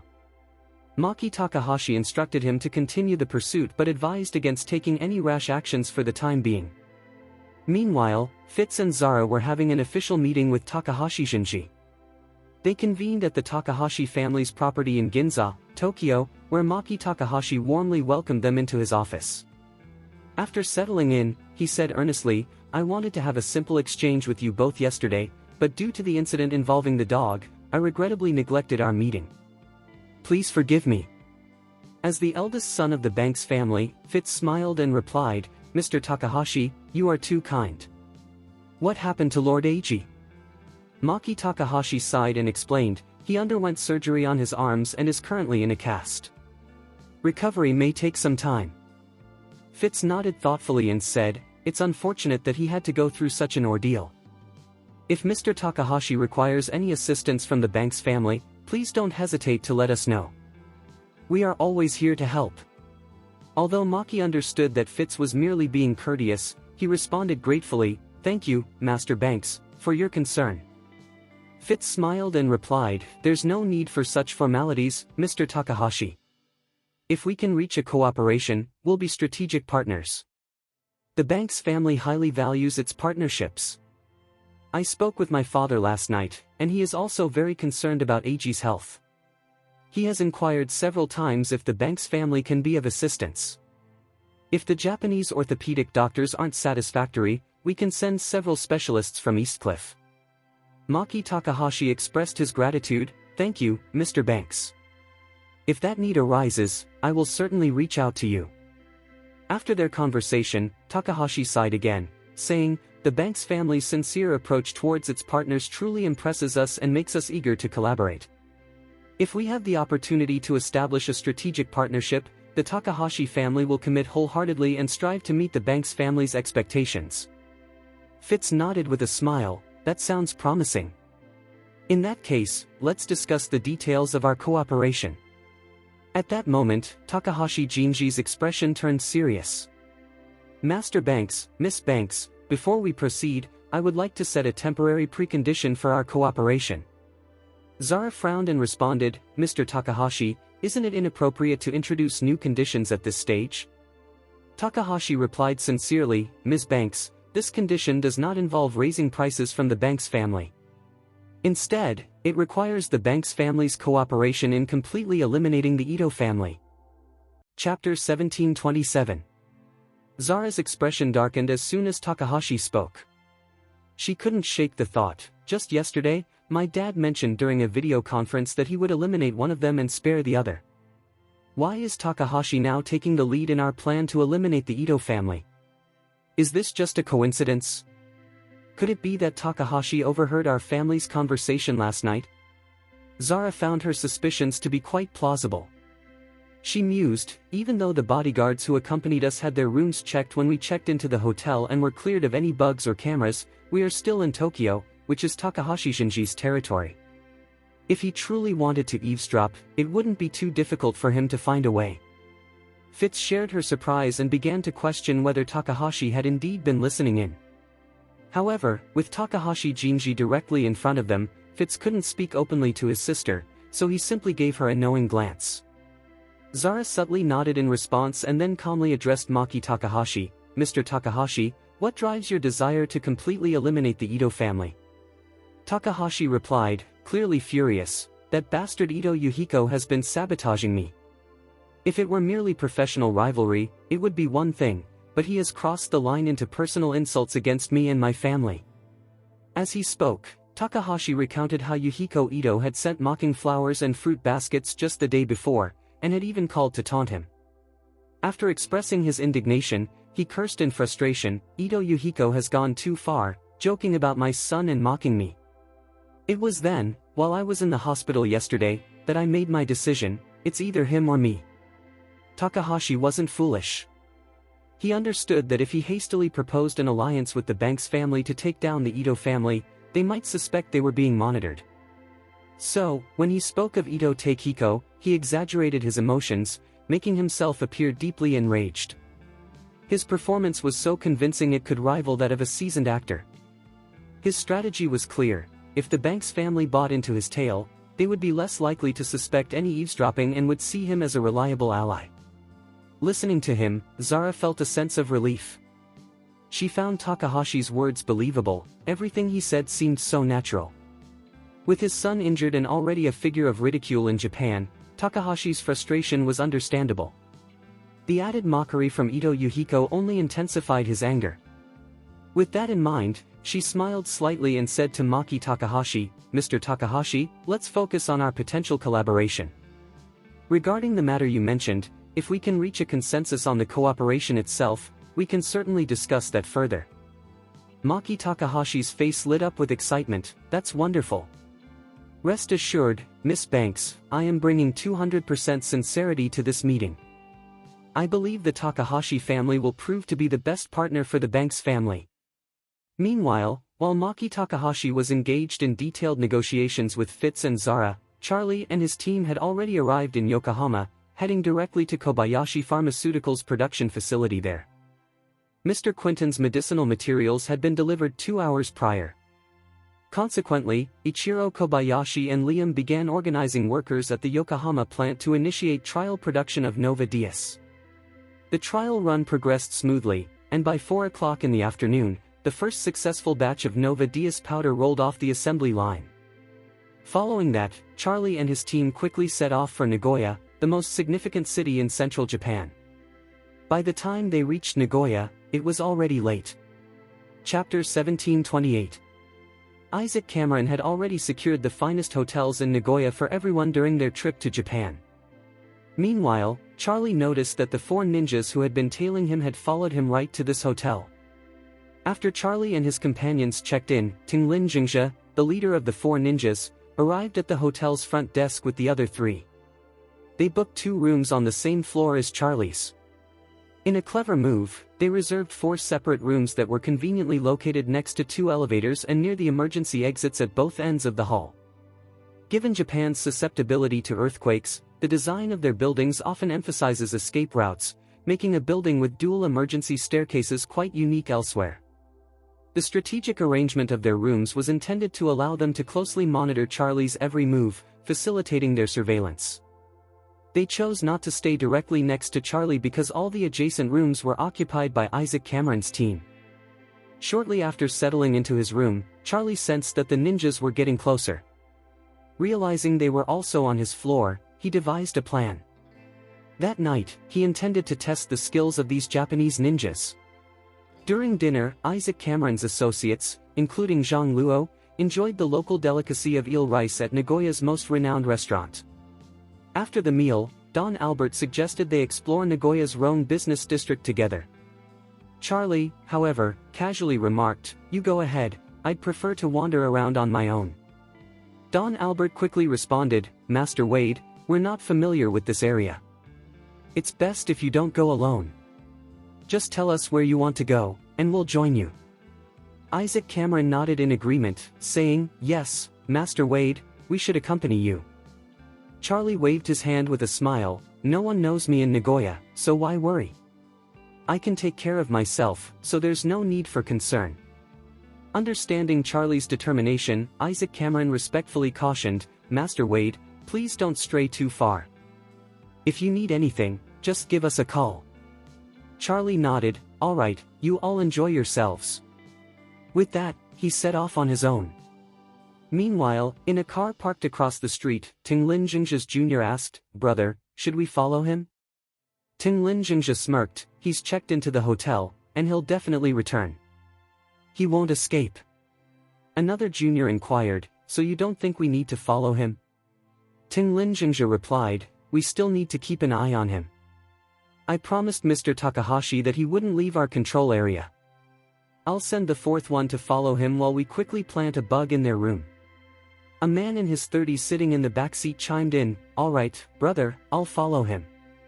Tinglin Jingxia nodded, "Just keep your distance, but don't lose sight of him. If anything seems off, report back immediately, understood?" "Got it, brother." Chapter 1729. Charlie had a clear motive for wanting to distance himself from Isaac Cameron and Don Albert. He aimed to seize an opportunity to operate independently in order to track down his Japanese ninja and assess their capabilities. He understood that since the ninja had followed him to the hotel, they would likely assume he would return there no matter where he went next. This led Charlie to believe that the chance of them trailing him with all 4 members was slim. It wasn't fear of the group's strength that held him back, rather, he recognized that only 4 individuals had been tracking him since Tokyo. If they were isolated, it was possible that Takahashi Shinji would be left vulnerable. Defeating all of his adversaries in one go would leave Charlie with little excitement for the remainder of his time in Japan. Consequently, he hoped to dismantle their group one by one. By picking them off individually, he could instill a growing sense of fear in his opponents, particularly in Takahashi Michichi. As he departed the hotel, Charlie had already observed that only one person had been discreetly following him this time. he intended to target this lone individual first. This solitary follower was known as Tingling Quintongshan, a distant relative of the Tingling family.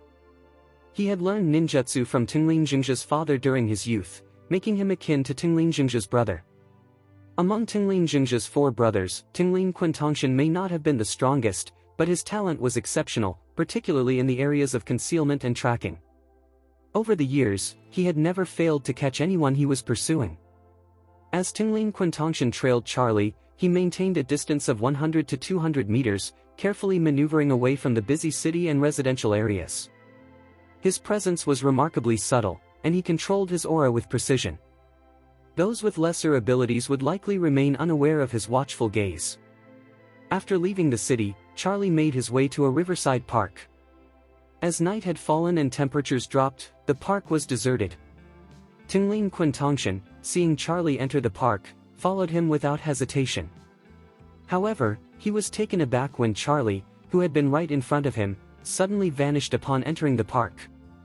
As an experienced ninjutsu master, Tingling Quintongshan possessed heightened senses of hearing, sight, smell, and touch, far superior to those of an average person.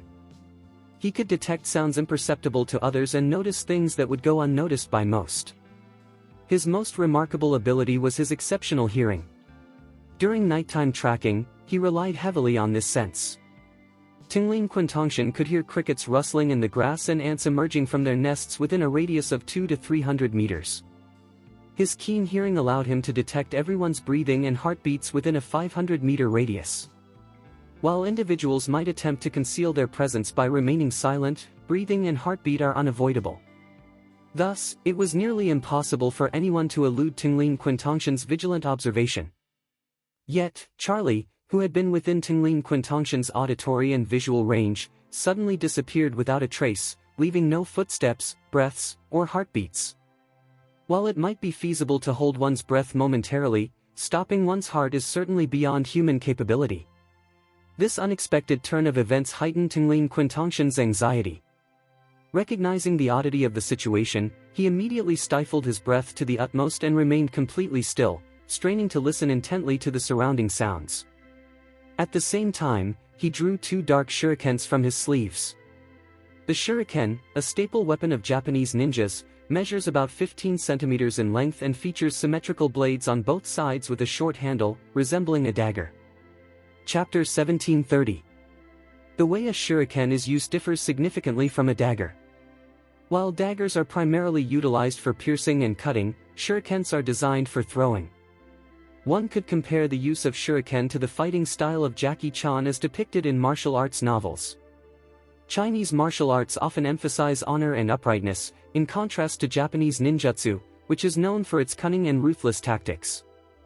Ninjas prefer not to confront their foes directly, instead, they aim to incapacitate their targets with stealthy attacks. Ideally, their victims remain unaware of their presence until it is too late. This is the ultimate goal of a ninja. Ninjas typically employ weapons such as shurikens, darts, and blow darts, often coating their sharp edges with lethal poisons to ensure that even a minor cut could be fatal. 1 minute had passed, yet Tingling Quintongshan had not detected any sign of Charlie. His acute hearing seemed to envelop the entire park, leading him to conclude that he was the only one present. Tingling Quintongshan pondered, where could the Chinese fighter have gone? Did he manage to escape or is he hiding? If he escaped, how did he vanish so quickly? Was it possible that he failed to teleport away in an instant? Or was I simply distracted? If he is hiding, how has he managed to remain completely still for an entire minute? Controlling one's breathing is one thing, but controlling a heartbeat seems far-fetched. If the first scenario is true, the blame lies with him for not locating the opponent, and he would need to return and report his failure, ensuring he pays closer attention next time. However, if the latter is true, then the strength of this individual is truly beyond comprehension. This thought caused a cold sweat to break out along his spine. Consequently, Tingling Quintongshan gripped his shuriken more tightly and silently pivoted, scanning the area with caution, wary of a sudden appearance of his foe. After observing the surroundings for a couple of laps, he felt somewhat relieved, convinced that there were no hidden threats nearby. Just as he was about to make a hasty exit, he suddenly felt a light tap on his left shoulder. At that moment, terror coursed through him, his hair standing on end as he spun around in a frenzy. He hurled 2 poisoned shurikens behind him with a scream, but they flew dozens of meters away before being firmly embedded in a wall, missing any target. With a shuriken in hand, Tingling Quintongshan shouted in fear, "Who's there? Show yourself!" At that moment, he felt another quick tap on his right shoulder. Panic surged through him. In a wild rush, he stepped forward, turning angrily, and threw his swords once more. Yet again, he struck nothing but air. Behind him, there was absolutely no sign of anyone. In a frenzy, Tingling Quintongshan retrieved the last 2 swords he carried. Just then, a voice from behind him sneered, "It seems Japanese ninjas are not all they're cracked up to be. What a disappointment." Chapter 1731. Upon hearing that voice, Tingling Quintongshan felt a surge of fear. It confirmed his worst fears. The Chinese individual had been lurking nearby the entire time. He realized he hadn't heard a single breath or heartbeat from this mysterious person. How was that possible? To make matters worse, the way this person had slapped his shoulder twice indicated that he had been close enough to do so at least twice, yet there had been no sound, no footsteps whatsoever. In that moment, Tingling instinctively wanted to turn and throw his shuriken, but a nagging worry held him back. He had only 6 swords at his disposal, 4 had already been thrown, leaving him with just 2. What if these last 2 were also useless? His opponent was right in front of him, and there would be no chance to retrieve any other weapons. Essentially, those 2 swords represented his final opportunity. Acting carelessly could leave him in a position from which he could never recover. Feeling the weight of the situation, Tingling swallowed nervously and replied with a hint of humility, "Sir, I think there's been a misunderstanding. I'm not a ninja, I'm just someone who enjoys shuriken." "Oh?" Charlie replied with a playful smile, "If you're not a ninja, then what's your purpose in being here with me?" Desperate to explain, Tingling quickly stated, "I didn't follow you, I just finished dinner and came here to practice my shuriken." Charlie scoffed, "Do you really think I would buy such a flimsy excuse?" Tingling, feigning innocence, stammered, I'm telling the truth." Charlie smirked and said, "If I'm not mistaken, you must be part of the Takahashi family. I'm giving you a chance to save yourself by telling me everything. If your answers satisfy me, I might consider letting you go." Realizing that denial would be futile, Tingling understood it was better to cooperate. He meekly confessed, "Sir, I'll tell you everything. I was indeed sent by the Takahashi family to follow you here from Tokyo." Charlie pressed further, "What is the Takahashi family's plan? Why are you tailing me?" Tingling hastily replied, "Mr. Takahashi Michichi instructed us to follow you and wait for his guidance. He's currently negotiating with a prominent family in China and wants to avoid any complications until the deal is finalized, after which we are to eliminate you." Charlie nodded thoughtfully and inquired, "What about the other 4 ninjas?" Tingling answered honestly, "We're all members of the Tingling family, one of the major ninjutsu clans in Japan." Curious, Charlie asked, "If your family is a significant ninjutsu clan, why are you working as lackeys for the Takahashi family?" Tingling quickly explained, "The main reason is that after the war, ninjas and samurai have lost much of their significance in Japan. Meanwhile, the underworld has been rapidly rising, equipped with powerful firearms, leaving us with less and less room to operate. Our family excels in ninjutsu but lacks skills in business or financial matters, forcing us to align ourselves with larger families for survival." As he spoke, Tingling pleaded, "Sir, I promise I have been truthful with you. Could you please let me go?" Charlie chuckled, "Don't worry, I still have more questions. You can leave after you've answered them all." Feeling anxious, Tingling tentatively asked, "Sir, may I turn around to speak with you? It's quite nerve-wracking to face away from you like this." Charlie replied calmly, "Sure, go ahead and turn around." As Tingling slowly pivoted, he kept the shuriken in his hand. At the same time, he subtly slid his toes on the ground, making it appear as though nothing was amiss, yet Charlie sensed his intentions. Tingling was wearing specialized ninja shoes, designed to be lightweight and silent. More importantly, they concealed a short-edged dagger within the sole. The dagger was activated by a special slider mechanism that only engaged after a specific S-shaped movement was completed. This type of weapon was common in the era of cold arms and had been a necessary hidden tool for many in China a century ago. While such hidden weapons have been depicted in various films and TV shows, the mechanism was often not explained. In reality, the S-shaped slider worked like a simple mechanical code. The user knew how to activate it, while others remained oblivious, allowing for sudden surprises. Chapter 1732. As the thermal weapon technology advanced, it gradually faded into obsolescence. In an unexpected twist, however, Japanese ninjas have continued to remain relevant. At that moment, Charlie noticed a subtle movement beneath him. His opponent was getting ready to activate the hidden short blade within his ninja shoe. In fact, Tingling Quintongshan had already positioned his toes in an S shape, nearly completing the maneuver. Just a slight adjustment of 1 centimeter in the right direction would trigger the hidden blade to spring forth from his toe. Tingling Quintongshan had made up his mind. He intended to create a diversion by using the sword in his hands to draw Charlie's attention. While Charlie was focused on the shuriken, he would unleash the hidden short blade from his shoes for a surprise attack. At that moment, both upper and lower blades, along with the 4 sharp edges, would emerge. If even one of them struck Charlie, it would surely be fatal. Despite Gao Xiao Jinji's prior instructions not to kill Charlie just yet, Tingling Quintongshan felt increasingly threatened by him and decided to ignore those orders.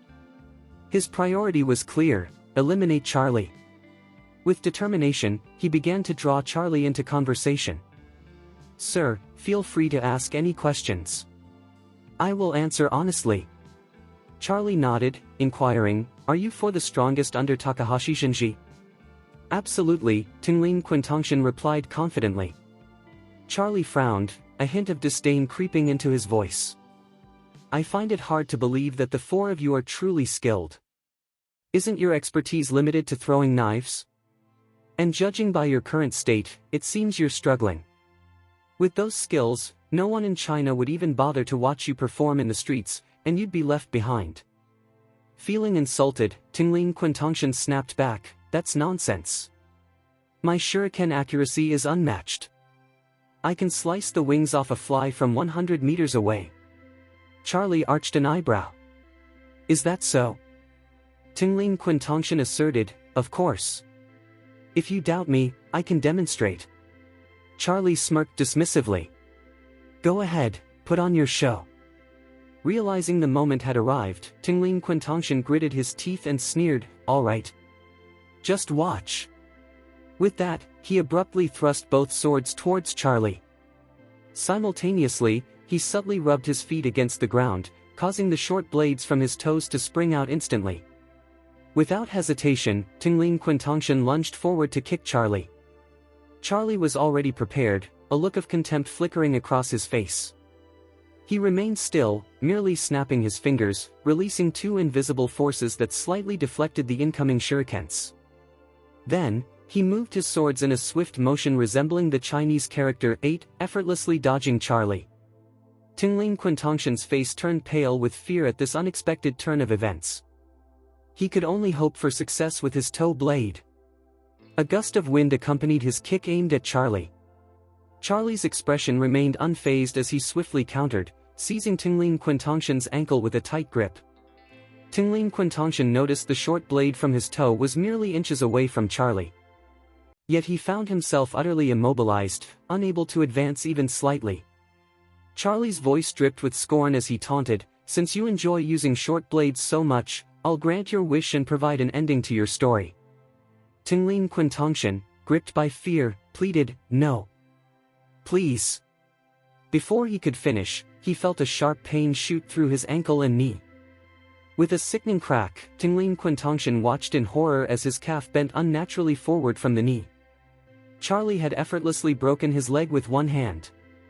Overwhelmed by excruciating pain, Tingling Quintongshan screamed, "Ah!" But in an instant, his cries were silenced. The short blade from his own shoe had penetrated his mouth, the bloody tip protruding gruesomely from the back of his neck.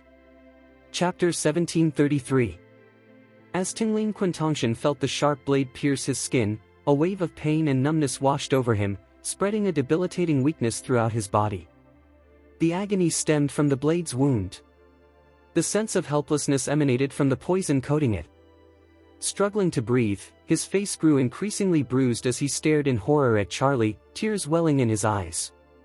Charlie regarded him with curiosity and asked, "Did you follow me first? How did I manage to do this?" Tingling Quintongshan nodded frantically. Even on the brink of death, he couldn't comprehend how Charlie possessed such extraordinary strength, how he could evade detection in an instant, or how he made Tingling's dual swords veer off course. With a slight smile, Charlie explained, "Did you study physics as a child? Sound transmission relies on vibration. If you can control that vibration, you can manipulate any sound. No matter how sharp your hearing is, you won't detect it." Tingling Quintongshan's eyes widened in astonishment. He understood that sound depends on vibration, but the idea of someone controlling sound vibrations was beyond his grasp. Eagerly, he fixed his gaze on Charlie, making muffled sounds of inquiry. Charlie chuckled and asked, "Are you wondering how I made your swords deviate?" Tingling nodded involuntarily. "It's based on the same principle of vibration control," Charlie replied nonchalantly. "However, this skill is part of a profound Chinese heritage, far removed from your Japanese ninjutsu. Don't dwell on it, it's time for you to move on." Shock and regret washed over Tingling Quintongshan's face. He was astonished to learn that such heavenly skills existed in China, but he lamented the fact that he would never have the chance to learn them in this lifetime. In that moment, Tingling's complexion darkened to a shade of black and purple, his eyes bulged, nearly popping from their sockets. His body began to convulse violently, shaking uncontrollably. This reaction was due to the cyanide he had applied to his short blade. The potent toxin was swiftly claiming his life in a horrific manner. This state persisted for about 10 seconds, after which Tingling Quintongshan succumbed to death, becoming a lifeless, rigid corpse. Charlie felt no sympathy for Tingling's tragic demise. This man had carried numerous poisonous weapons, and one could only wonder how many lives he had taken with them. He was now facing the consequences of his actions. In a way, this was the best outcome for him. If he had fallen into the hands of other enemies, he might not have even remained intact. At that moment, a faint vibration emanated from Tingling Quintongshan's pocket. Thanks to Charlie's heightened senses, he was able to detect it. Curious, he reached into the inner pocket of Tingling's shirt and discovered a mobile phone. This phone appeared to be specially modified, with a vibration motor that significantly shortened the vibration duration and reduced its intensity, likely designed to prevent it from revealing its location when concealed. On the screen, a message caught Charlie's attention. After unlocking the phone with Tingling's finger, he found a text titled Tinglin Jingxia, containing only 2 digits, 07. Charlie frowned, scrolling through the previous messages. All of them comprised 2-digit exchanges. Tinglin Jingxia sent 03, and Tingling Quintongshan replied with 11. Chapter 1734. Charlie suspected that there was an agreed-upon code between him and Tingling Quintongshan. Only they understood the significance of the different numbers, allowing for a form of encrypted communication. Even if someone intercepted Tingling Quintongshan's phone, they would remain clueless about the messages being exchanged between the two. However, Charlie was inclined to believe that the 07-foot message sent by Tinglin Jingxia was genuinely an inquiry about Tingling Quintongshan's well-being. With this thought in mind, he carefully folded the phone in his hands. Once it powered off, he placed it back into Tingling Quintongshan's pocket. Next, Charlie pulled out his own phone and called Isaac Cameron. As soon as the call connected, he instructed, "Isaac, arrange for a light refrigerated vehicle and head to the park on the outskirts of the river." Isaac Cameron responded in surprise, "Master, what do you need a refrigerated vehicle for?" Charlie replied casually, "To create a large popsicle of human flesh." Hearing this, Isaac Cameron immediately felt anxious and exclaimed, "Master, have you been attacked? Are you alright?"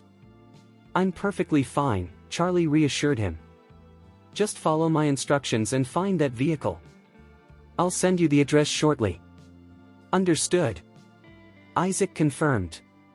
Meanwhile, in a hotel located in downtown Nagoya, Tinglin Jingxia was preparing to install a bug in Charlie's room.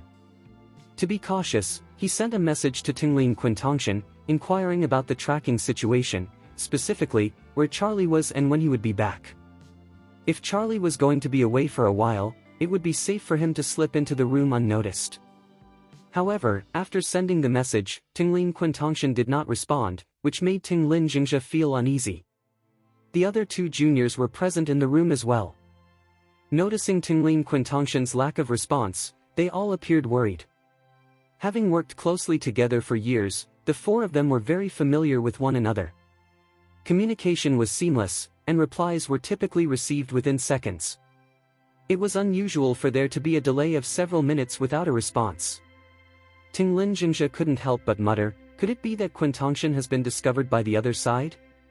The second junior brother interjected, no way, senior brother.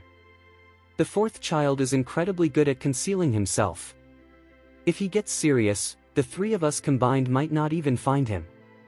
How could anyone from China detect his presence? Tinglin Jingzhe waved his hand, his expression serious. The fact that Quintongshan hasn't replied for this long is highly unusual. Discussing his abilities is pointless now, we need to locate him. With that thought in mind, he quickly sent another message to Tinglin Quintongshan, this time just the number 10, which signified urgency and amounted to 100,000. He needed a quick response. Unfortunately, the message was sent but received no reply. After anxiously waiting for another minute, the expressions of the three juniors darkened significantly. The third junior brother, unable to remain seated, stood up and said, Big brother, we need to go look for him. Look for him? Tinglin Jingzhe scoffed. Where do we even start? Quintongshan hasn't communicated with us since we parted ways. We don't even know which direction to head in after. Leaving the hotel. The second younger brother chimed in, what if something has happened to Quintongshan? Tinglin Jingzhe frowned, I believe that with Quintongshan's skills, even if he was discovered by an opponent, he would manage to defend himself. It's unlikely to be a real accident. He might already be engaged in a confrontation. Then, he exclaimed, second, try calling Quintongshan. Chapter 1735. Tinglin Jingzhe's last glimmer of hope rested on the possibility that Tinglin Quintongshan's silence was due to him either following Charlie or being engaged in a fierce conflict with him. Ultimately, as long as he was alive, there was a chance. The second brother swiftly picked up his phone and dialed Tinglin Quintongshan's number. However, a series of notifications popped up on the screen, indicating that the call could not connect due to a lack of signal. A wave of cold sweat broke out on the second brother. He quickly turned to Tinglin Jingzhe and said, Brother, I can't reach Quintongshan. What? Tinglin Jingzhe immediately stood up, exclaiming, Quintongshan's phone is usually on standby, so why can't I connect now? The third brother, clearly distressed, exclaimed, Brother, do you think Quintongshan has had an accident? The second brother replied with certainty, there has to be a serious issue. Otherwise, Quintongshan wouldn't be behaving this way. He then looked at Tinglin Jingzhe and insisted, Brother, we need to find him. Find him? Tinglin Jingzhe's face darkened as he said, we have no idea where to even start. If Quintongshan is in trouble, even if we locate him, he could already be dead. Searching recklessly could put us in danger. Tinglin Jingzhe clenched his teeth and replied, Of course we can't just sit and wait. You two go downstairs and keep watch. I'll install a bug in the Chinese bastard's room. If they return, let me know immediately. The second brother asked, Brother, what's the point of installing a bug now? We need to find out where Quintongshan is. Tinglin Jingzhe responded coolly, If something has happened to Quintongshan, only the Chinese bastard will know his location. We need to monitor them closely to uncover Quintongshan's whereabouts. He sighed and added, Second, third, you both need to prepare yourselves for the possibility that Quintongshan may not be alive. The expressions on their faces shifted to one of profound sorrow. As brothers in arms, though not by blood, they were still part of the Tinglin family, distant relatives who had grown up together, trained in ninjutsu together, and shared a bond as siblings. The weight of this preparation was heavy, and they felt a deep sadness. Yet, Tinglin Jingzhe's words rang true. Nagoya may not be a large city, but it certainly wasn't small. With their limited capabilities, it was impossible for the three of them to search for a missing person in such an expansive area. The only lead they had was the Chinese bastard, and all truths and clues would remain hidden until he returned. They quickly organized their roles. The two would keep watch in the hotel lobby while Tinglin Jingxia sneaked into Charlie's room to plant several bugs in discreet locations.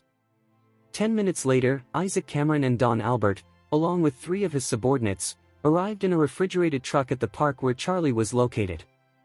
As the vehicle came to a stop outside the park, Isaac Cameron and Don Albert rushed over to see Charlie standing in front of a black and purple corpse, which was shockingly gnawing on its own toes. Don Albert couldn't help but ask, "Master Wade, who is this bastard?" Charlie replied nonchalantly, "A Japanese ninja, a member of the Takahashi family." Chapter 1736. The Takahashi family? Both were taken aback. Isaac Cameron exclaimed, "Master! Are they actually planning to kill you?" Charlie replied with a nod, "They intend to follow me first, then look for the right moment to strike." Isaac clenched his teeth and cursed, "The Takahashi family is no more powerful than the Eastcliff Sun family, so where do they get this audacity?" Charlie smiled, "At least in this small area of Tokyo, they still wield significant power." He then inquired, "Have we located the refrigerated vehicle?" "Yes, we have," Isaac responded. "We purchased a high-end freezer box to transport seafood directly from the market. We arrived before they even had a chance to unload the cargo." Charlie asked, "So the cargo is still frozen?" Isaac nodded, "It's at a chilling 20 degrees below zero. The fish inside is frozen solid, making it quite lethal." With satisfaction, Charlie instructed, "You and Don Albert should lift this bastard and move him into the freezer before the cold sets in." Isaac quickly questioned, "Master, what about the Takahashi family? Shouldn't we deal with them?" Charlie smirked, "The Takahashi family sent 4 ninjas. 1 is dead, and 3 remain. Once we have all 4 in the freezer, they will be sent to Takahashi Shinji as a special delivery from me. The refrigerated truck has a quick freezing capability. It can turn Tinglin Quintongshan into a solid block of ice in just 10 minutes when fully powered." Before they moved Tinglin Quintongshan to the freezer, Charlie removed the leather cover housing the shuriken, planning to repurpose it. Charlie then instructed Isaac Cameron's driver, "Take the truck to a discreet location and park it securely. Make sure not to cut off the fuel and power, keep the container cooling. I plan to send 4 ice sculptures to Gaochao Jinji. If you don't follow through, they might end up as 4 piles of rotten meat by the time they arrive. That wouldn't look good for me, especially as an overseas customer and international friend." The subordinate quickly nodded, "Don't worry, I'll ensure the vehicle is properly managed." Isaac then asked, "Master, as we head to Osaka next, will this truck travel with us? Could it raise alarms?" Charlie replied, "Generally, this truck will accompany us wherever we go, but there's no need for it to follow closely. If we leave tomorrow, let it depart 2 hours ahead of us." Isaac nodded eagerly, "Understood." Charlie waved, "You 3 can head back, I'll handle the cleanup and return on my own." Isaac pressed, "Is there anything I can assist with? I can stay." "No," Charlie said calmly. "I'll finish up here to avoid leaving any traces for the others." Seeing this, Isaac nodded, "In that case, Don Albert and I will take our leave." After they departed, Charlie meticulously cleaned up the scene in the park. He collected all 6 swords from Tinglin Quintongshan, choosing not to discard them but instead placing them back in the leather case to keep them nearby. Next, he ensured that all bloodstains on the ground were cleaned, leaving no evidence behind. Once everything was in order, he strolled back to the hotel, unhurried and at ease. Chapter 1737. 2 juniors under Tinglin Jingxia were on guard in the hotel lobby, keeping a close watch. When they saw Charlie return to the hotel without any issues, they quickly informed Tinglin Jingxia. Both of them were taken aback. It seemed like Charlie had merely gone for a stroll, and nothing seemed amiss. Weren't Tinglin Quintongshan and Charlie supposed to be together, possibly involved in some sort of confrontation? Their reasoning stemmed from the belief that while Tinglin Quintongshan might not match Charlie's strength, he was certainly no pushover. If something had indeed gone wrong, it was unlikely that his opponent would have emerged unscathed. Tinglin Jingxia, who had already planted several listening devices in Charlie's room, stealthily exited the room and communicated via intercom, "Come to my room." The moment Charlie stepped inside, he sensed the presence of the two juniors. After all, they had followed him from Tokyo to Nagoya, and he was somewhat familiar with them by now. Noticing their presence in the hotel lobby, Charlie realized they must have a scheme in mind. He decided to take the elevator back to his room quietly. Upon entering, a familiar atmosphere enveloped him. Thanks to the insights from the apocalyptic book, Charlie understood that every individual has a distinct aura. This aura is akin to a magnetic field in physics. A living person, no matter how skillfully they conceal themselves, finds it challenging to hide their aura unless they possess abilities like Charlie's. It's similar to a running vehicle. Regardless of how eco-friendly it is, it will still emit a slight exhaust that lingers in the air even after it has departed. However, while anyone with a keen sense of smell could detect the faint exhaust, a person's subtle aura dissipates quickly, making it nearly impossible to notice without highly sensitive senses. Tinglin Jingja believed he was well hidden, not realizing that Charlie had already picked up on the traces he left as soon as he entered the room. Charlie calmly scanned the room and discovered multiple wireless bugs cleverly concealed behind furniture, beneath the sofa, and on the ceiling. Seeing this, Charlie couldn't help but chuckle to himself.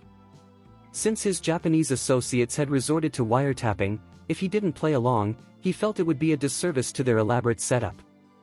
He then pulled out his phone and sent a WeChat message to Isaac Cameron and Don Albert. "My room is being monitored. Don Albert, please avoid coming to my room for now. Isaac, let's coordinate a performance later." Isaac Cameron quickly replied, inquiring about Charlie's plans. Charlie shared a series of lines for their act and then sent a voice message, "Isaac, come to my room." Half a minute later, Isaac Cameron knocked on Charlie's door. Once inside, Charlie spoke with a hint of urgency, "Isaac, I have a strange feeling about Nagoya." Isaac Cameron quickly followed Charlie's lead, asking, "Master, what do you mean by strange?" Charlie expressed his concern, "While I was out for a walk, I felt as if someone was tailing me." "No way, Master!" Isaac Cameron exclaimed. "We left Tokyo, passed through Yokohama, and now we're in Nagoya. It's unlikely anyone would have followed us all this way." "It's hard to say," Charlie sighed. "I had an encounter with that bastard on the streets of Tokyo, and it seems he has some clout. As the saying goes, strong dragons don't suppress local snakes. We might have stirred up trouble with the local big shots." Meanwhile, in Tinglin Jingja's room, the three of them were taken aback by what they overheard on the radio. The third junior blurted out, "Brother, from what I gather, it sounds like he didn't actually meet Quintongshan." Tinglin Jingja silenced him with a gesture and instructed, "Keep listening." At that moment, Isaac Cameron continued, "Master, are you being overly sensitive? I don't sense anyone following us." Chapter 1738.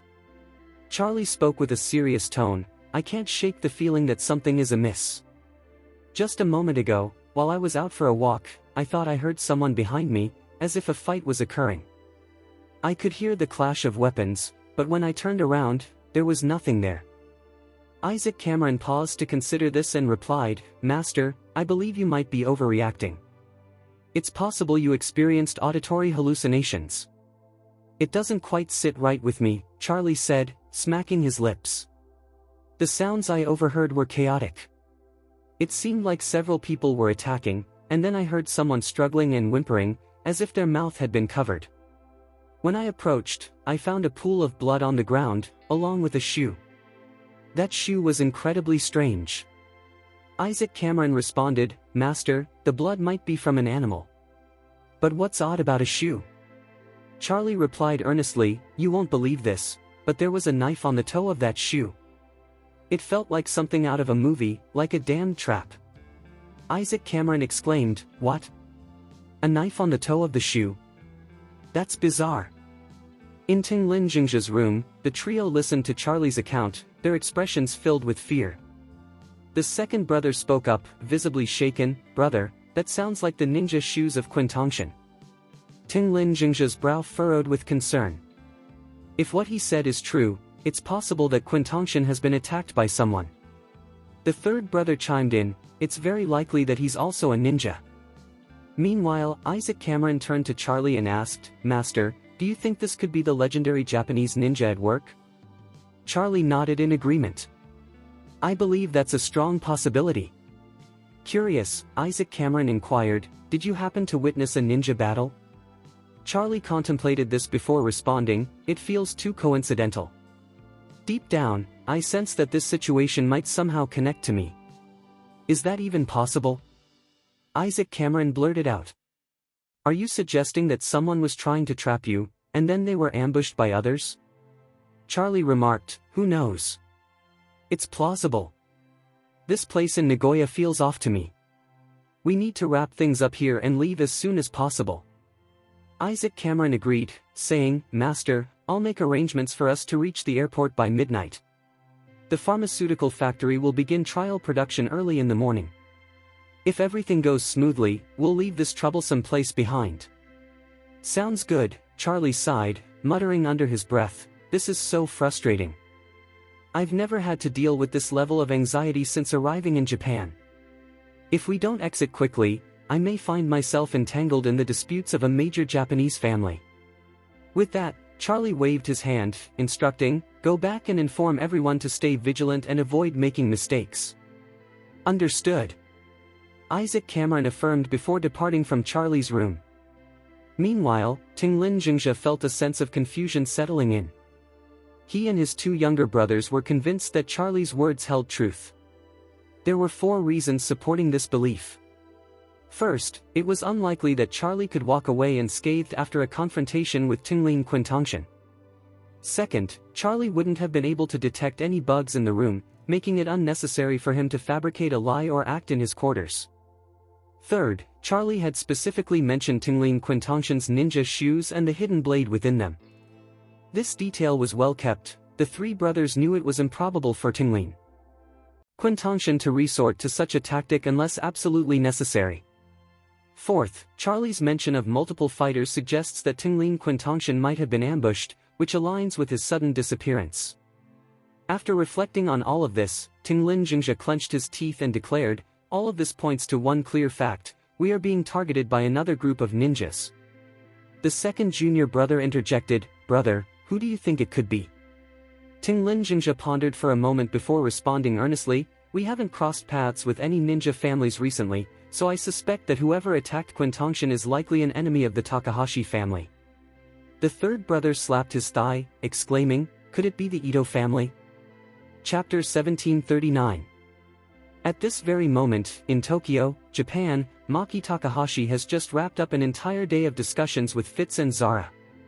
The conversations between the two parties were incredibly detailed, leaving both sides feeling quite pleased with one another. This satisfaction largely stems from Fitz and Zara's perception of Takahashi Maki, who has shown remarkable initiative. He does not require guidance to eliminate the Edo family, he is already fully aware of what needs to be done.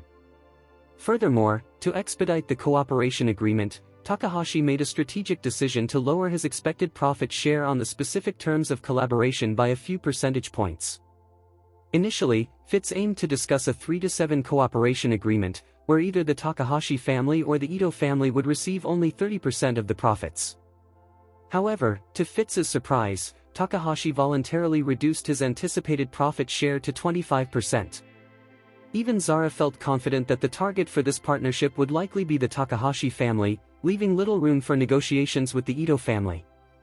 Nevertheless, out of respect for business ethics, the siblings decided to engage in discussions with the Edo family before finalizing their decision. After all, they had previously scheduled a meeting with a representative from the Edo family and could not simply dismiss them without an introduction. Thus, even if the conversation was merely a formality, they could not appear to dominate the dialogue. This is the nature of the business world. Even when one is secretly preparing to strike a decisive blow against a rival, maintaining a facade of politeness is essential, complete with the pretense of camaraderie. Maki Takahashi is indeed a shrewd individual. He understands that the Edo family cannot present better terms than his own.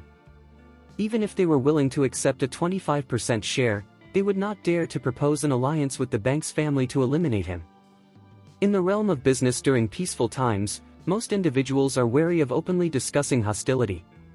Even if such thoughts exist, they often remain unspoken, lurking beneath the surface. Meanwhile, Takehiko Ito remains blissfully unaware of the Banks family's ulterior motives, making it impossible for him to align himself with their agenda. However, Takahashi possesses a different perspective. Having made a mistake in the past, he is now privy to the Banks' strategic plans. As a result, he is convinced that the Banks family will ultimately choose him. When that moment arrives, the Takahashi family will ascend to the pinnacle of power in Japan. Just as he was reveling in this exciting thought, he received an unexpected call from Tinglin Jingi. Upon seeing the caller ID, Maki Takahashi immediately recalled the Chinese man who had humiliated his family by incapacitating his son in the street. This incident stands as one of the greatest shames the Takahashi family has faced in recent years, and each recollection fuels his anger. Without hesitation, he answered the phone with a cold tone, asking, "Tinglin, what's the status? Where is that bastard now?" In a hurry, Tinglin Jingi responded, "Mr. Takahashi, we have a serious situation. If I'm correct, my junior brother is likely dead, and there's no body." Chapter 1740. What? Takahashi exclaimed in disbelief. Are you telling me that Tinglin Kento is dead? Who did this? Was it the Chinese? No, replied Tinglin Jingi, his face clouded with sadness.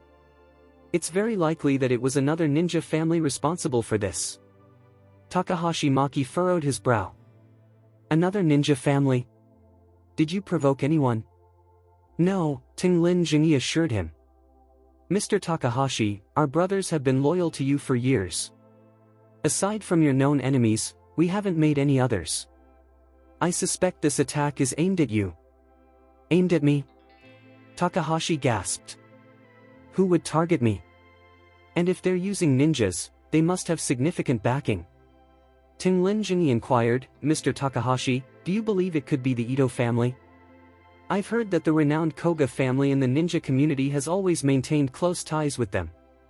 Takahashi hesitated, feeling a mix of confusion and concern. He was unaware of the circumstances surrounding Tinglin Kento's death or who was responsible. In his mind, he pondered, there aren't many ninja families in Japan. Aside from the Edo family, the others shouldn't have any reason to be my enemies. Could it be that the old bastard, Takehiko Ito, is plotting to kill me? At that moment, Maki Takahashi found himself caught up in his own thoughts.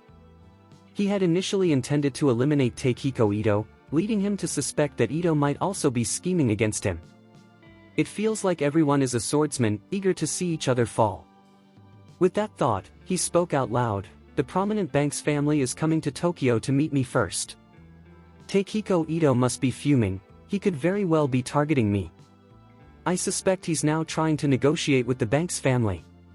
To avoid making a bad impression, he likely won't act against me just yet, so he chose to strike at you first. I believe his plan is to weaken my power before dealing with me. Tinglin Jingi quickly asked, Mr. Takahashi, what should we do now? Takahashi thought long and hard, then gritted his teeth and replied, Tinglin, keep a low profile for a while, and send more men to discreetly watch that bastard. Wait for my instructions. Once I secure the contract with the Banks family, I will be the first to eliminate him. I need to restore the honor of the Takahashi family. Tinglin Jingi promptly responded, understood, Mr. Takahashi. I will carry out my mission. Maki Takahashi added, also, mobilize a group from your family to head to Kyoto overnight. Go to Kyoto? Tinglin Jingi asked, surprised. Mr. Takahashi, why should I send people there? Maki Takahashi replied coldly, Takehiko Ito's daughter has been recovering in Kyoto since her injury. You need to keep a close watch on her. When I make my move against Takehiko Ito, I can't leave any loose ends, so his daughter, Nanako Ito, must also be eliminated. Additionally, having eyes on Nanako Ito will be beneficial. If Takehiko Ito dares to make a move against me, I can use his daughter as leverage to force him into submission. This way, I'll have a backup plan. Tinglin Jingi immediately responded, I understand, Mr. Takahashi. I will inform the family right away and arrange for personnel to monitor Takehiko Ito's daughter in Kyoto. Maki Takahashi gritted his teeth and instructed, Tinglin, ensure that when I call, your people are ready to take out Nanako Ito. Tinglin Jingyi assured him, Mr. Takahashi, you can count on me. I will give it my all. Takahashi nodded and said, Tinglin, rest assured, once we work together to dismantle the Edo family, I will reward you generously, including a substantial settlement for your junior brother. Tinglin Jingyi hurriedly replied, thank you in advance, Mr. Takahashi. Chapter 1741. Amon Hotel Tokyo. After finishing her shower, Zara powered up her laptop in her hotel room. Once again, she and her brother joined Zane for a video conference, even though he was miles away in Eastcliff. The siblings shared the news about Takahashi's significant concession with Zane, who was taken aback by the information. From Zane's perspective, Takahashi was incredibly shrewd and determined, not just in his ambitions to eliminate the Edo family, but also in his willingness to let Lee assist the Banks family, essentially accepting a subordinate role. Such qualities made Takahashi quite teachable in Zane's eyes.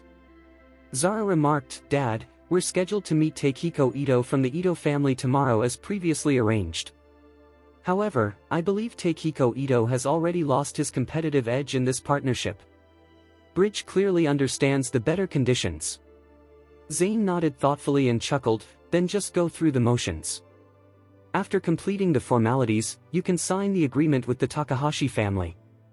But before that, let's visit the major ports in Japan to observe the operations at Tokyo, Yokohama, Nagoya, and Osaka. Zara agreed, saying, don't worry, my brother and I have already mapped out the itinerary. That's great to hear, Zane smiled with satisfaction. I didn't expect Takahashi Maki to reduce his share to 25%. It's worth noting that your grandfather's initial asking price was 30%, with a maximum tolerance of 35%. Cutting down by 10% from that limit is quite significant.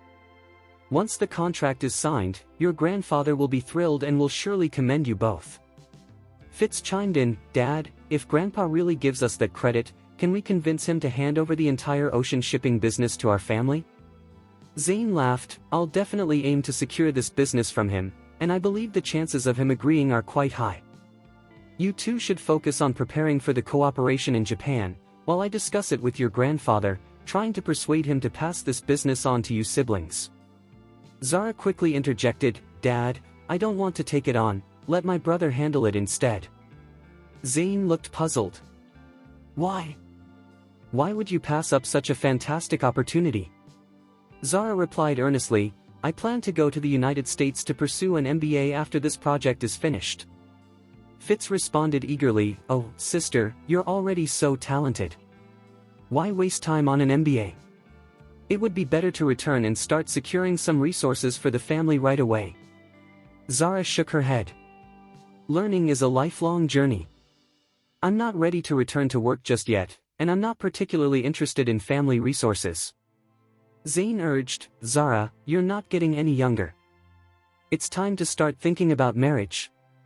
An MBA takes a lot of time, better to settle down in a couple of years. Zara countered, marriage? With whom? Zane replied, your grandfather will naturally help you find the best match. I'd rather not, Zara said, shaking her head. If I let my grandfather choose for me, I might as well find someone I like on the streets of Tokyo and marry them casually. Stop talking shit. Zane exclaimed, clearly frustrated.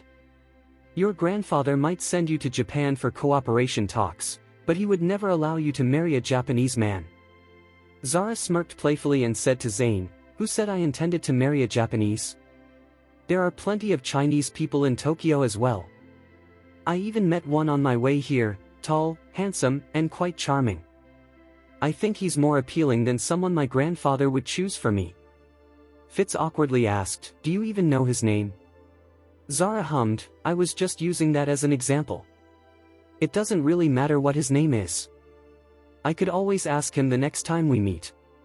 Fitz chuckled and said, I doubt you'll get the chance again. With Takahashi's nature, he certainly wouldn't let anyone like that leave Japan unscathed. Zara raised an eyebrow, how can you be so sure Takahashi could take him down? I think that guy is quite capable, and Takahashi might not be able to handle him. Fitz shook his head, smiling. Even the strongest dragon can't suppress a snake. 2 fists may beat 4 hands, but they might not fare well against 40 or 400.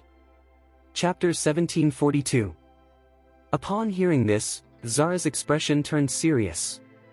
What she had just said was meant to provoke her father, but as she reflected on the man in question, she couldn't shake off her concern for him.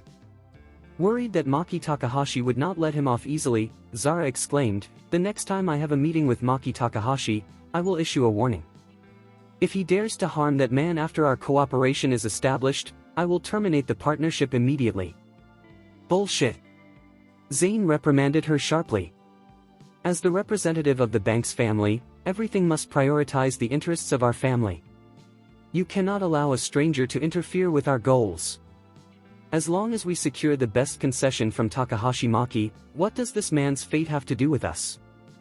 Zara felt a surge of anger and argued back, "That man risked everything to save a little girl from his own country.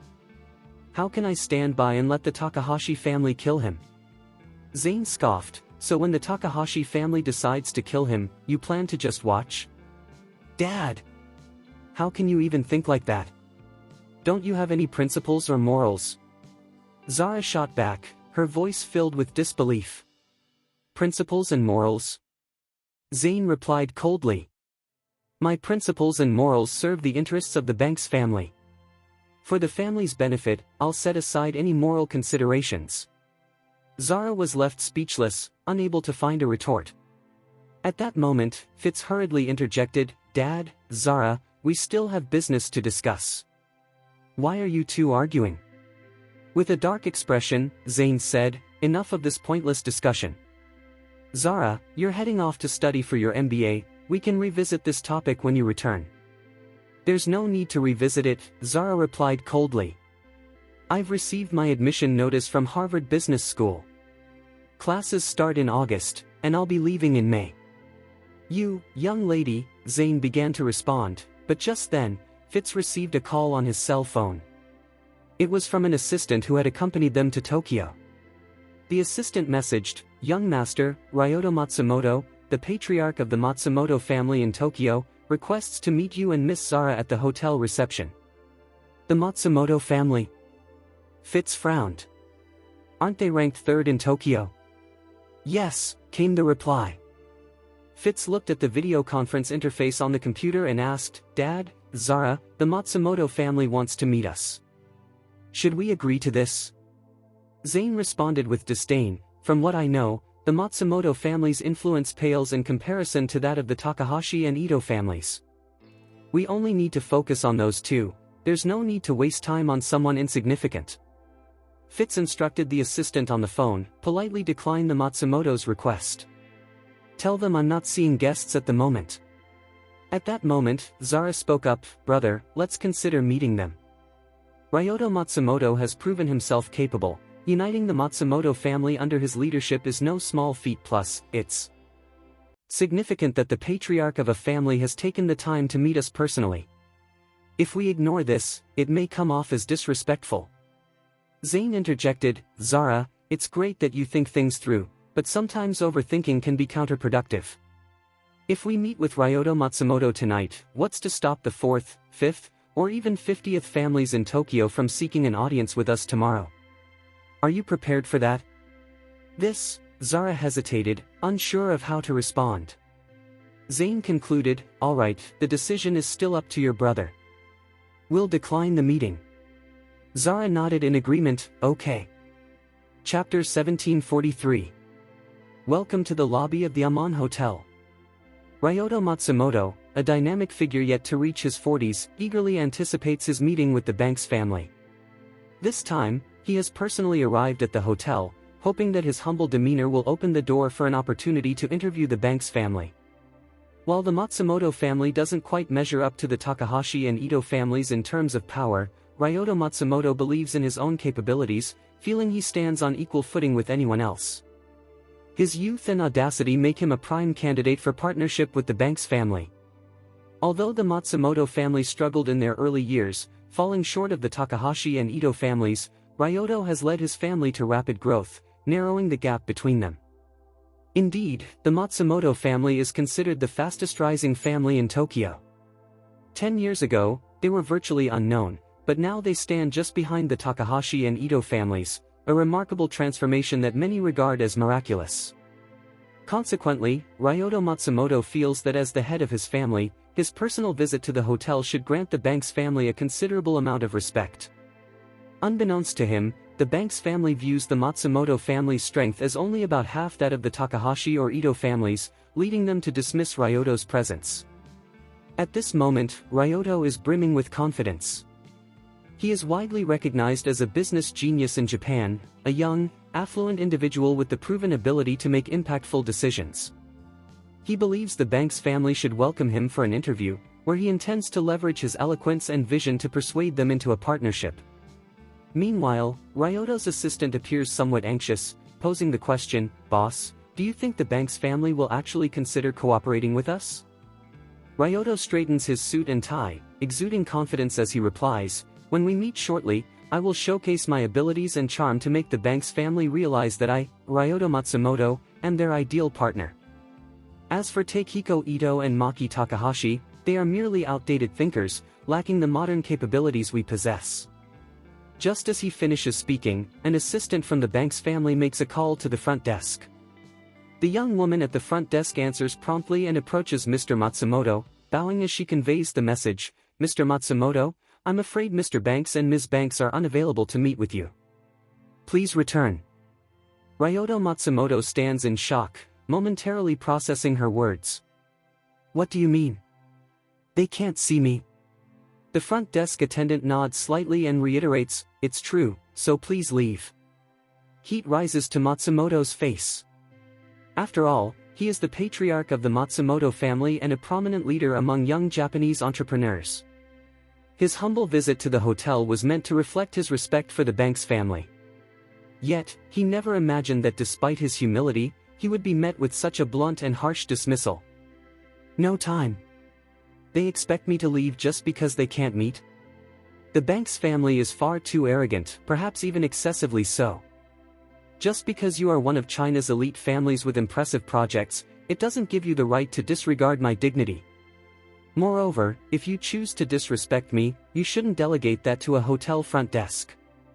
What does that say about my standing? With these thoughts swirling in his mind, Ryoto Matsumoto's expression darkens. He addresses the front desk coldly, "Contact them again and inform them that I am the patriarch of the Matsumoto family and the president of the Tokyo Young Entrepreneurs Association. I'm here today specifically to meet with the young master and young lady of the Banks family, and they damn well must make time for me." Chapter 1744. The front desk staff was taken aback by the ghastly look on his face. She stammered, "I'm truly sorry, sir. The assistants of the two esteemed guests have made it very clear that they don't have time to meet with you, so please don't put us in an awkward position." Ryoto Matsumoto's previously unshakable confidence was instantly shattered by the front desk girl's words. He shouted almost in a frenzy, "My name is Ryoto Matsumoto, not this gentleman. Do you even get that, you idiot?" The front desk girl stepped back, clearly frightened. "I sincerely apologize, Mr. Matsumoto. I'm just relaying what the guest's assistants told me. Please forgive me." In the lobby, onlookers were keenly observing Matsumoto's outburst. They whispered amongst themselves in small groups. Although their words were inaudible, Matsumoto could see from their expressions that they were all mocking him. He had always been conceited, believing he was at the pinnacle among young Japanese executives. To his dismay, after making the effort to meet with them, the guests had no interest in seeing him. This ignited a deep resentment within Matsumoto. He clenched his fists and gritted his teeth, his anger bubbling beneath the surface. Those who are exceedingly confident can often crumble under pressure. The more they believe they deserve attention, the more they fear being disregarded by others. Ryoto Matsumoto exemplified this perfectly.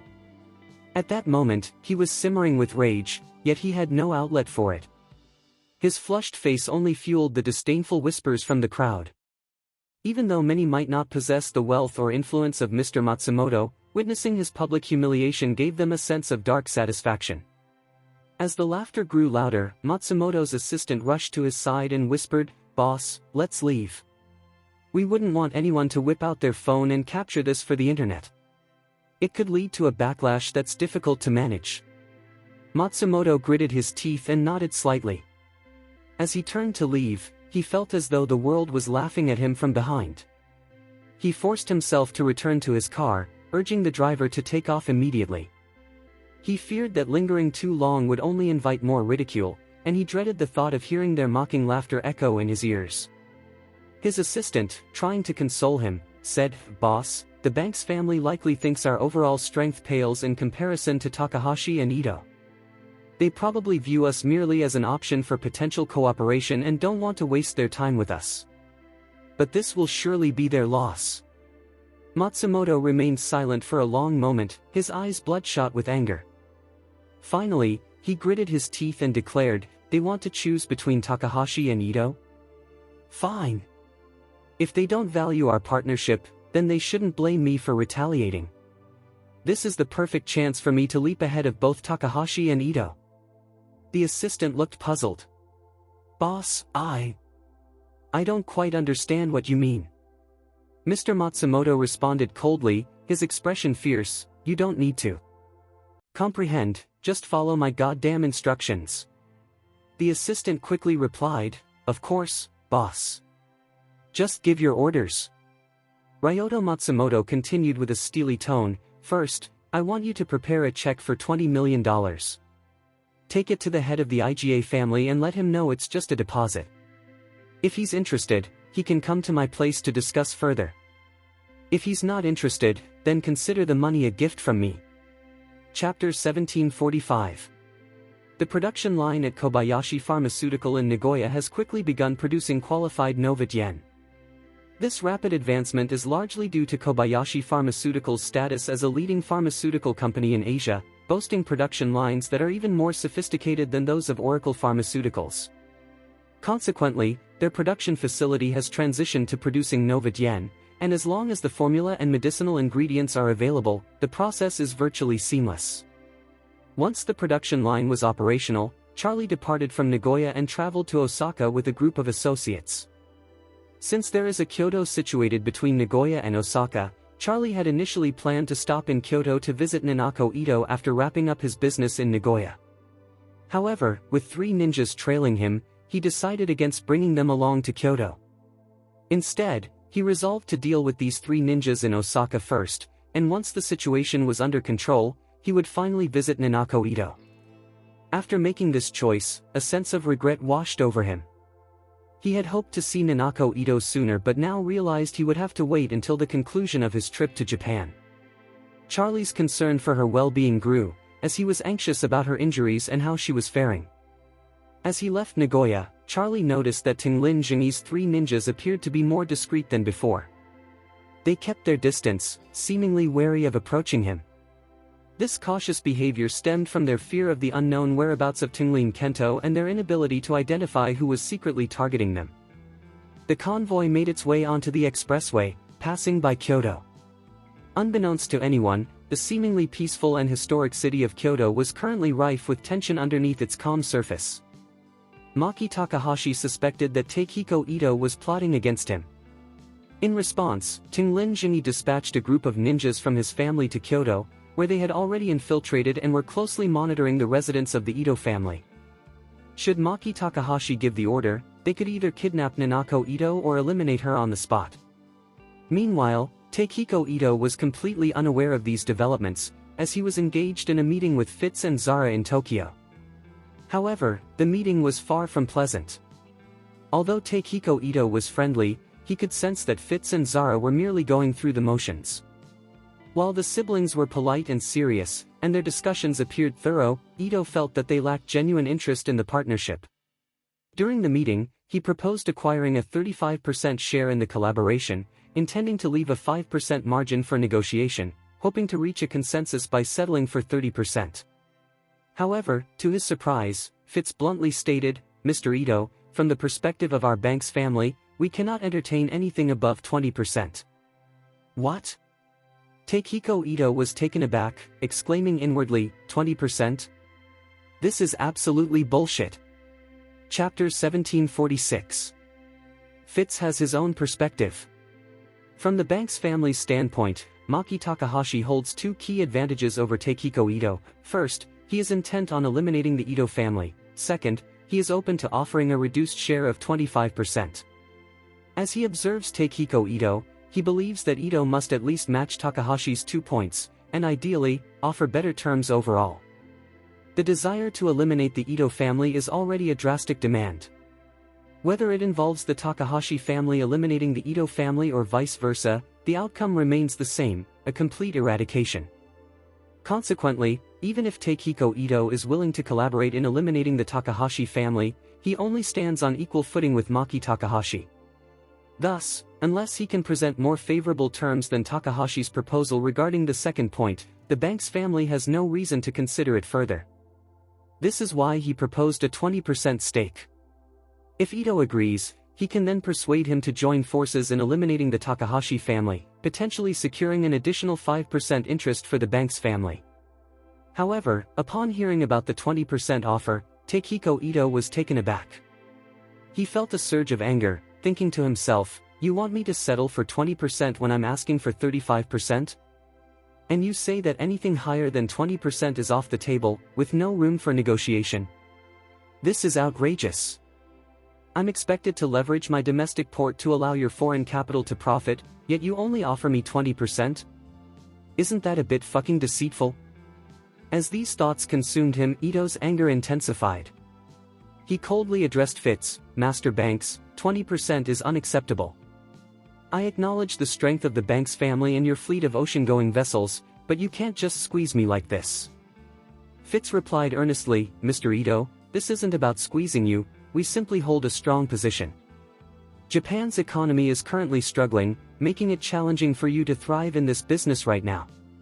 To earn the money you seek, your only option is to partner with us." After a brief pause, Fitz added, "While 20% may seem low, once the business starts running, that amount can still be significant. If you generate $10 billion a year, the Edo family would be entitled to $2 billion.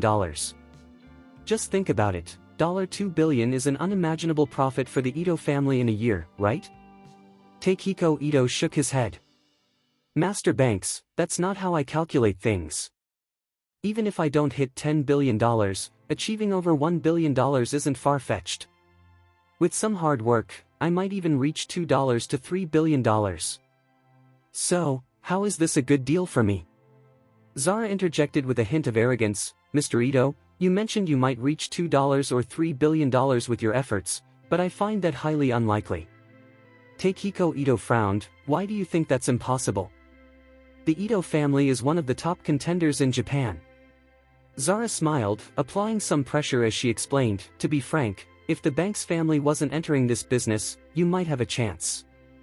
However, since we are now entering the market, it's clear that you won't be able to achieve such a large scale. The Banks family might not even permit you to operate in this sector." Takehiko Edo felt his pride wounded. He didn't expect Zara, who usually kept quiet, to speak so bluntly. It was almost as if she was showing no respect to him. Feeling the sting of this confrontation, Edo's frustration boiled over. He clenched his teeth and declared coldly, "If that's the case, then there's nothing more to discuss. The Edo family will manage this business independently. You'll see how successful I can be."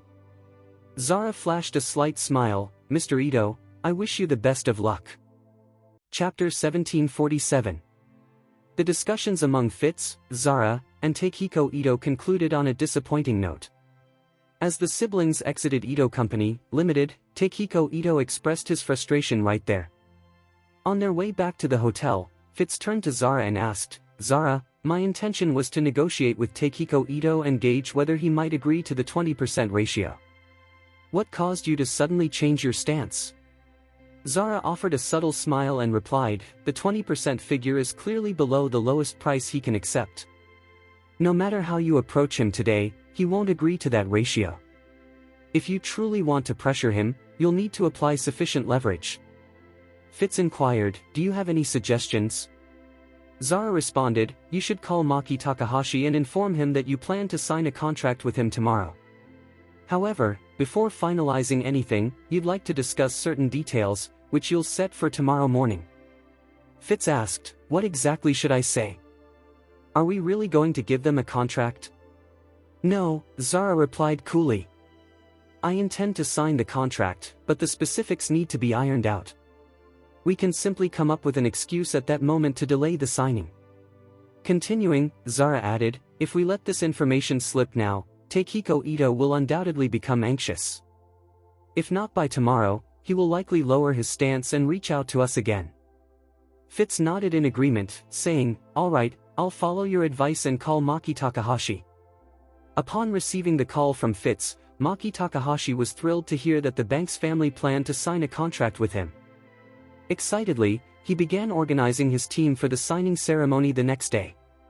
He even instructed his staff to spread the word throughout Tokyo that the Banks family was on the verge of signing with him. This news quickly circulated among Tokyo's business elite. Numerous calls and messages flooded in, congratulating Maki Takahashi, as many believed that a partnership with the Banks family would elevate the Takahashi family above the Ito family, making them the foremost family in Japan. Takehiko Ito received this news almost instantly. Despite his earlier anger, the announcement nearly sent him into a rage. He had not anticipated that the Takahashi family would become such a sought-after player so quickly. Now, with Tokyo buzzing around Maki Takahashi, who was being hailed as the future wealthiest individual in Japan, Takehiko Ito fully grasped the implications of Zara's earlier comments. If the Banks family allied with the Takahashi family, Takehiko Ito knew his prospects would be bleak. Although the Ito family appeared unscathed on the surface, they were, in fact, facing significant setbacks. Previously, Ito had been able to stand on equal footing with the Takahashi family, but losing this opportunity would allow the Takahashi family to swiftly outpace him. At that point, all the prestige he held would be overshadowed by Maki Takahashi. The unseen losses were almost incalculable. Feeling utterly defeated, Takehiko Ito isolated himself in his room, contemplating the situation throughout the afternoon. Eventually, as night fell, he reluctantly decided to reach out to the Banks family again to discuss the matter. If that failed, he would reluctantly agree to their terms of 20% cooperation. Meanwhile, Zara and Fitz had just enjoyed a meal at the revolving restaurant on the hotel's top floor. Once they returned to their rooms, Zara planned to take a bath first. Suddenly, there was a knock at the door. Checking the LCD screen, she saw it was her brother, so she opened the door. Fitz stood there with his phone in hand, grinning as he said, "Zara, you're amazing. Takehiko Ito just called me." Zara leaned against the door frame and asked with curiosity, "What did he say?" Chapter 1748. With enthusiasm, Fitz exclaimed, "He's open to considering our proposals and terms, but he still prefers to have a face-to-face discussion. What are your thoughts?" Zara responded, "I think that sounds fine. Call him back and invite him to meet with us at the hotel first thing tomorrow morning. If the conversation goes well, we can proceed with the collaboration. Maki Takahashi will be absent, so we can reassess. If things don't go well, we'll just sign the contract with Maki Takahashi." "Got it," Fitz replied eagerly. "I'll make that call right away." Just as Fitz finished speaking, four ninjas dressed in black suddenly dropped down from the hotel corridor's ceiling. Zara and Fitz barely had time to react before they were overpowered. Zara shouted in panic, "Who the hell are you?" One of the masked ninjas replied coldly, "Miss Banks, I'm a subordinate of Mr. Ito. I have matters to discuss with you, so please don't take offense." "What?" Zara and Fitz were both left speechless. Filled with dread, Zara thought, Takehiko Ito just contacted me about negotiating with his brother again. Why would ninjas attack so suddenly? Could it be that his intention to renegotiate is a cover, and the kidnapping is real? Zara quickly spoke up, "Is there some sort of misunderstanding? We were just about to renegotiate with Mr. Ito. What are you planning?" The ninja smirked, "Ms. Banks, you should ask the right questions. Follow us without resistance. We won't harm you, but if you try any tricks, I'm afraid I will have to ensure your fucking demise in Japan." Realizing the gravity of the situation, Zara blurted out, "If this is about money, I can offer you double or even triple the amount, no matter who sent you." The man scoffed, "Unfortunately, we ninjas value our integrity. So I advise you and Mr. Banks not to take offense." With that, he signaled to the two ninjas beside him. The two immediately produced special handkerchiefs from their pockets. They poured a significant amount of ether onto the handkerchiefs. Before Zara and Fitz could utter a sound, the handkerchiefs were pressed tightly over their mouths. The potent chemical smell overwhelmed them, rendering both siblings unconscious almost instantly. Afterward, the two ninjas hoisted the siblings over their shoulders, bound them securely, and lowered them by a rope from the hotel room window, gliding down the wall effortlessly. Outside, two commercial vehicles had been waiting patiently. Once the unconscious Banks siblings were loaded into the vehicles, they sped away from the scene. This swift abduction went unnoticed by anyone in the hotel, leaving no one even aware that the Banks siblings had been taken. Even more chilling was the fact that over a dozen members of the Banks family lay dead in their respective rooms. They had been victims of military-grade sarin gas deployed by the ninjas. This highly toxic chemical weapon is infamous for being used in a terrorist attack on the Japanese subway in 1995. Exposure to sarin gas through the respiratory system or skin can lead to death in mere moments, with a lethal dose being as little as 10 milligrams. Once the cars pulled away from the hotel, a man inside one of the vehicles made a call. "Mr. Matsumoto, we've captured the individuals, and all the other members of the Banks family are dead. We have left behind a distinct mark of the Tinglin family in their room." On the other end, Matsumoto's voice was filled with excitement. "Excellent. Make sure to take them to Kyoto and await my instructions. Eliminate them when necessary and dispose of their bodies in the Edo family mansion in Kyoto." With the Banks family gone, along with their grandchildren and the eldest granddaughter, Takehiko Ito's fate will remain ambiguous.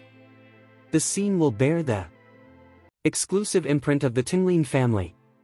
Ito will undoubtedly blame Takahashi's family for this. Tokyo is about to witness an intriguing spectacle. Chapter 1749. The hotel quickly identified a troubling situation. It was the guests on the lower floor who first noticed something amiss. They observed two additional ropes hanging outside their window and promptly reported it to the hotel reception.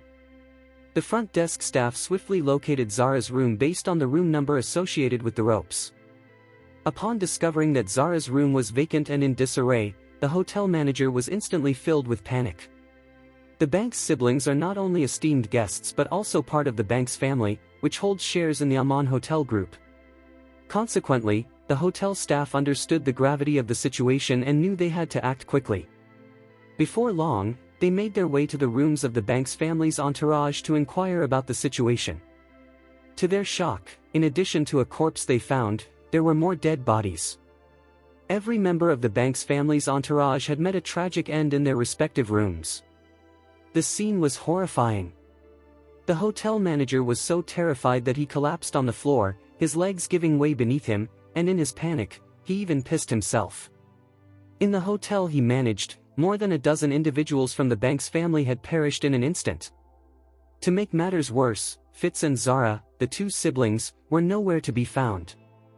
They are the eldest grandson and granddaughter of the Banks family. Recognized as the most exceptional members of their generation, it was unthinkable that they could be kidnapped in the hotel he oversaw. If the Banks family were to hold him accountable, he would face dire consequences. Without hesitation, he instructed someone to call the police and simultaneously contacted his superior, the chairman of the Amon Hotel Group. He aimed to inform the Banks family immediately to avoid any accusations of negligence in reporting. However, given his position, he lacked the authority to reach out to the Banks family directly, so he relied on his boss to relay the message. At that moment, the chairman of Amon Hotel Group was in Dubai, and upon hearing the news, he nearly had a heart attack. Fitz and Zara had been kidnapped in their hotel. This was an unforgivable offense. If anything were to happen to them, the Banks family would be devastated. Thus, he quickly contacted Zane, who was far away in Eastcliff. Upon receiving the report, Zane's blood pressure soared, and he nearly fainted. Fortunately, the Banks family's members were rescued in time, and there were no serious injuries. However, the revelation that Fitz and Zara had been taken in Japan infuriated the entire Banks family. Mr. Banks immediately ordered all the skilled masters of the Banks family to fly to Tokyo overnight, issuing two urgent directives. The first was to search every inch of Tokyo to find and rescue Fitz and Zara alive. The second was to uncover the mastermind behind this incident, and if it turned out to be someone from within the Banks family, they would face severe consequences. Chapter 1750. An hour later, 2 private jets took off in quick succession from Eastcliff International Airport, carrying nearly 100 elite members of the Banks family to Tokyo. Meanwhile, in Tokyo, tensions were bubbling beneath the calm facade. The Tokyo police, upon learning of the situation, were thrown into a state of panic. They understood that the brutal killings of over a dozen individuals, along with the kidnapping of 2, not only represented a grave crime but also had the potential to escalate into an international crisis. Consequently, the Tokyo police swiftly cordoned off the Aman Hotel, dispatching investigation section officers to meticulously search for any valuable evidence. During their investigation, they first discovered Fitz's mobile phone left behind in Zara's room, revealing call records between him and Takehiko Edo. Additionally, in the room of Banks' entourage, they found a ninja dart emblazoned with the Tinglin family crest. With the emergence of these 2 critical pieces of evidence, the Tokyo police's urgency intensified. The director of the Tokyo Metropolitan Police Department, who arrived personally to oversee the investigation, turned pale upon receiving this information. He looked at the technicians present and shouted, "Are you certain that both the Edo family and the Takahashi family are implicated?" The police chief overseeing the on-site investigation replied, "Minister, there are rumors that both the Edo and Takahashi families are eager to collaborate with the Banks family. However, it appears that the Edo family may have felt threatened and taken drastic measures against them. Moreover, the discovery of the Tinglin family's ninja dart suggests that the Takahashi family may be involved as well, possibly acting on behalf of the Edo family. In short, both sides are under suspicion." The Metropolitan Police Chief felt overwhelmed and exclaimed, "The news of a dozen deaths is already likely to cause a global uproar, let alone the use of sarin gas in these attacks, which amounts to a terrorist incident. Now, we learn that the eldest grandson and granddaughter of China's leading family have been kidnapped, and you tell me the masterminds could be one of the 2 most powerful families in Japan? How the hell are we supposed to resolve this case?" The other officer responded helplessly, "Director, I wish it were simpler, but the evidence leads us here. Our top priority now is to locate the missing Banks siblings. If they end up dead, the Tokyo Metropolitan Police Department will be a global laughingstock." Furious, the police chief ordered, "Mobilize all police in Tokyo. We need to search every inch of this city until we find them." The urgency of the Tokyo Metropolitan Police's operation sent shockwaves throughout the entire metropolis. The first to catch wind of the situation was the prominent families in Tokyo. Takehiko Edo had been waiting for a response from Fitz, and after several unanswered calls, he dispatched someone to investigate. When he received the news, it felt as if he had been struck by lightning. He couldn't fathom who would dare to attack the Banks family. Although he had spoken with Fitz just before his kidnapping, he felt innocent in the matter, assuming it had nothing to do with him. However, Maki Takahashi was immediately thrown into confusion upon hearing the news. Fitz had planned to sign a contract with him the following morning, yet now he had been kidnapped along with his sister. This could ruin everything for him. As he pondered the implications, his first suspect was Takehiko Edo. Not only was the Edo family his fiercest rival, but the mysterious death of Tinglin Kento also seemed to point towards Takehiko Edo. The ambiguous circumstances surrounding Tinglin Kento's death made Takahashi feel as though he were being watched. Now, with the Banks siblings also kidnapped, he instinctively blamed Takehiko Edo. This realization sent a wave of anxiety through him. If Edo could eliminate so many from the Banks family and kidnap their siblings, he could easily target him next. The sheer number of casualties among the Banks family suggested that Takehiko Edo's organization was incredibly powerful, necessitating heightened security measures on his part. Acting quickly, he contacted Tinglin Jingi, who was currently monitoring Charlie, and urgently instructed, "Tinglin, you 3 need to return to Tokyo immediately.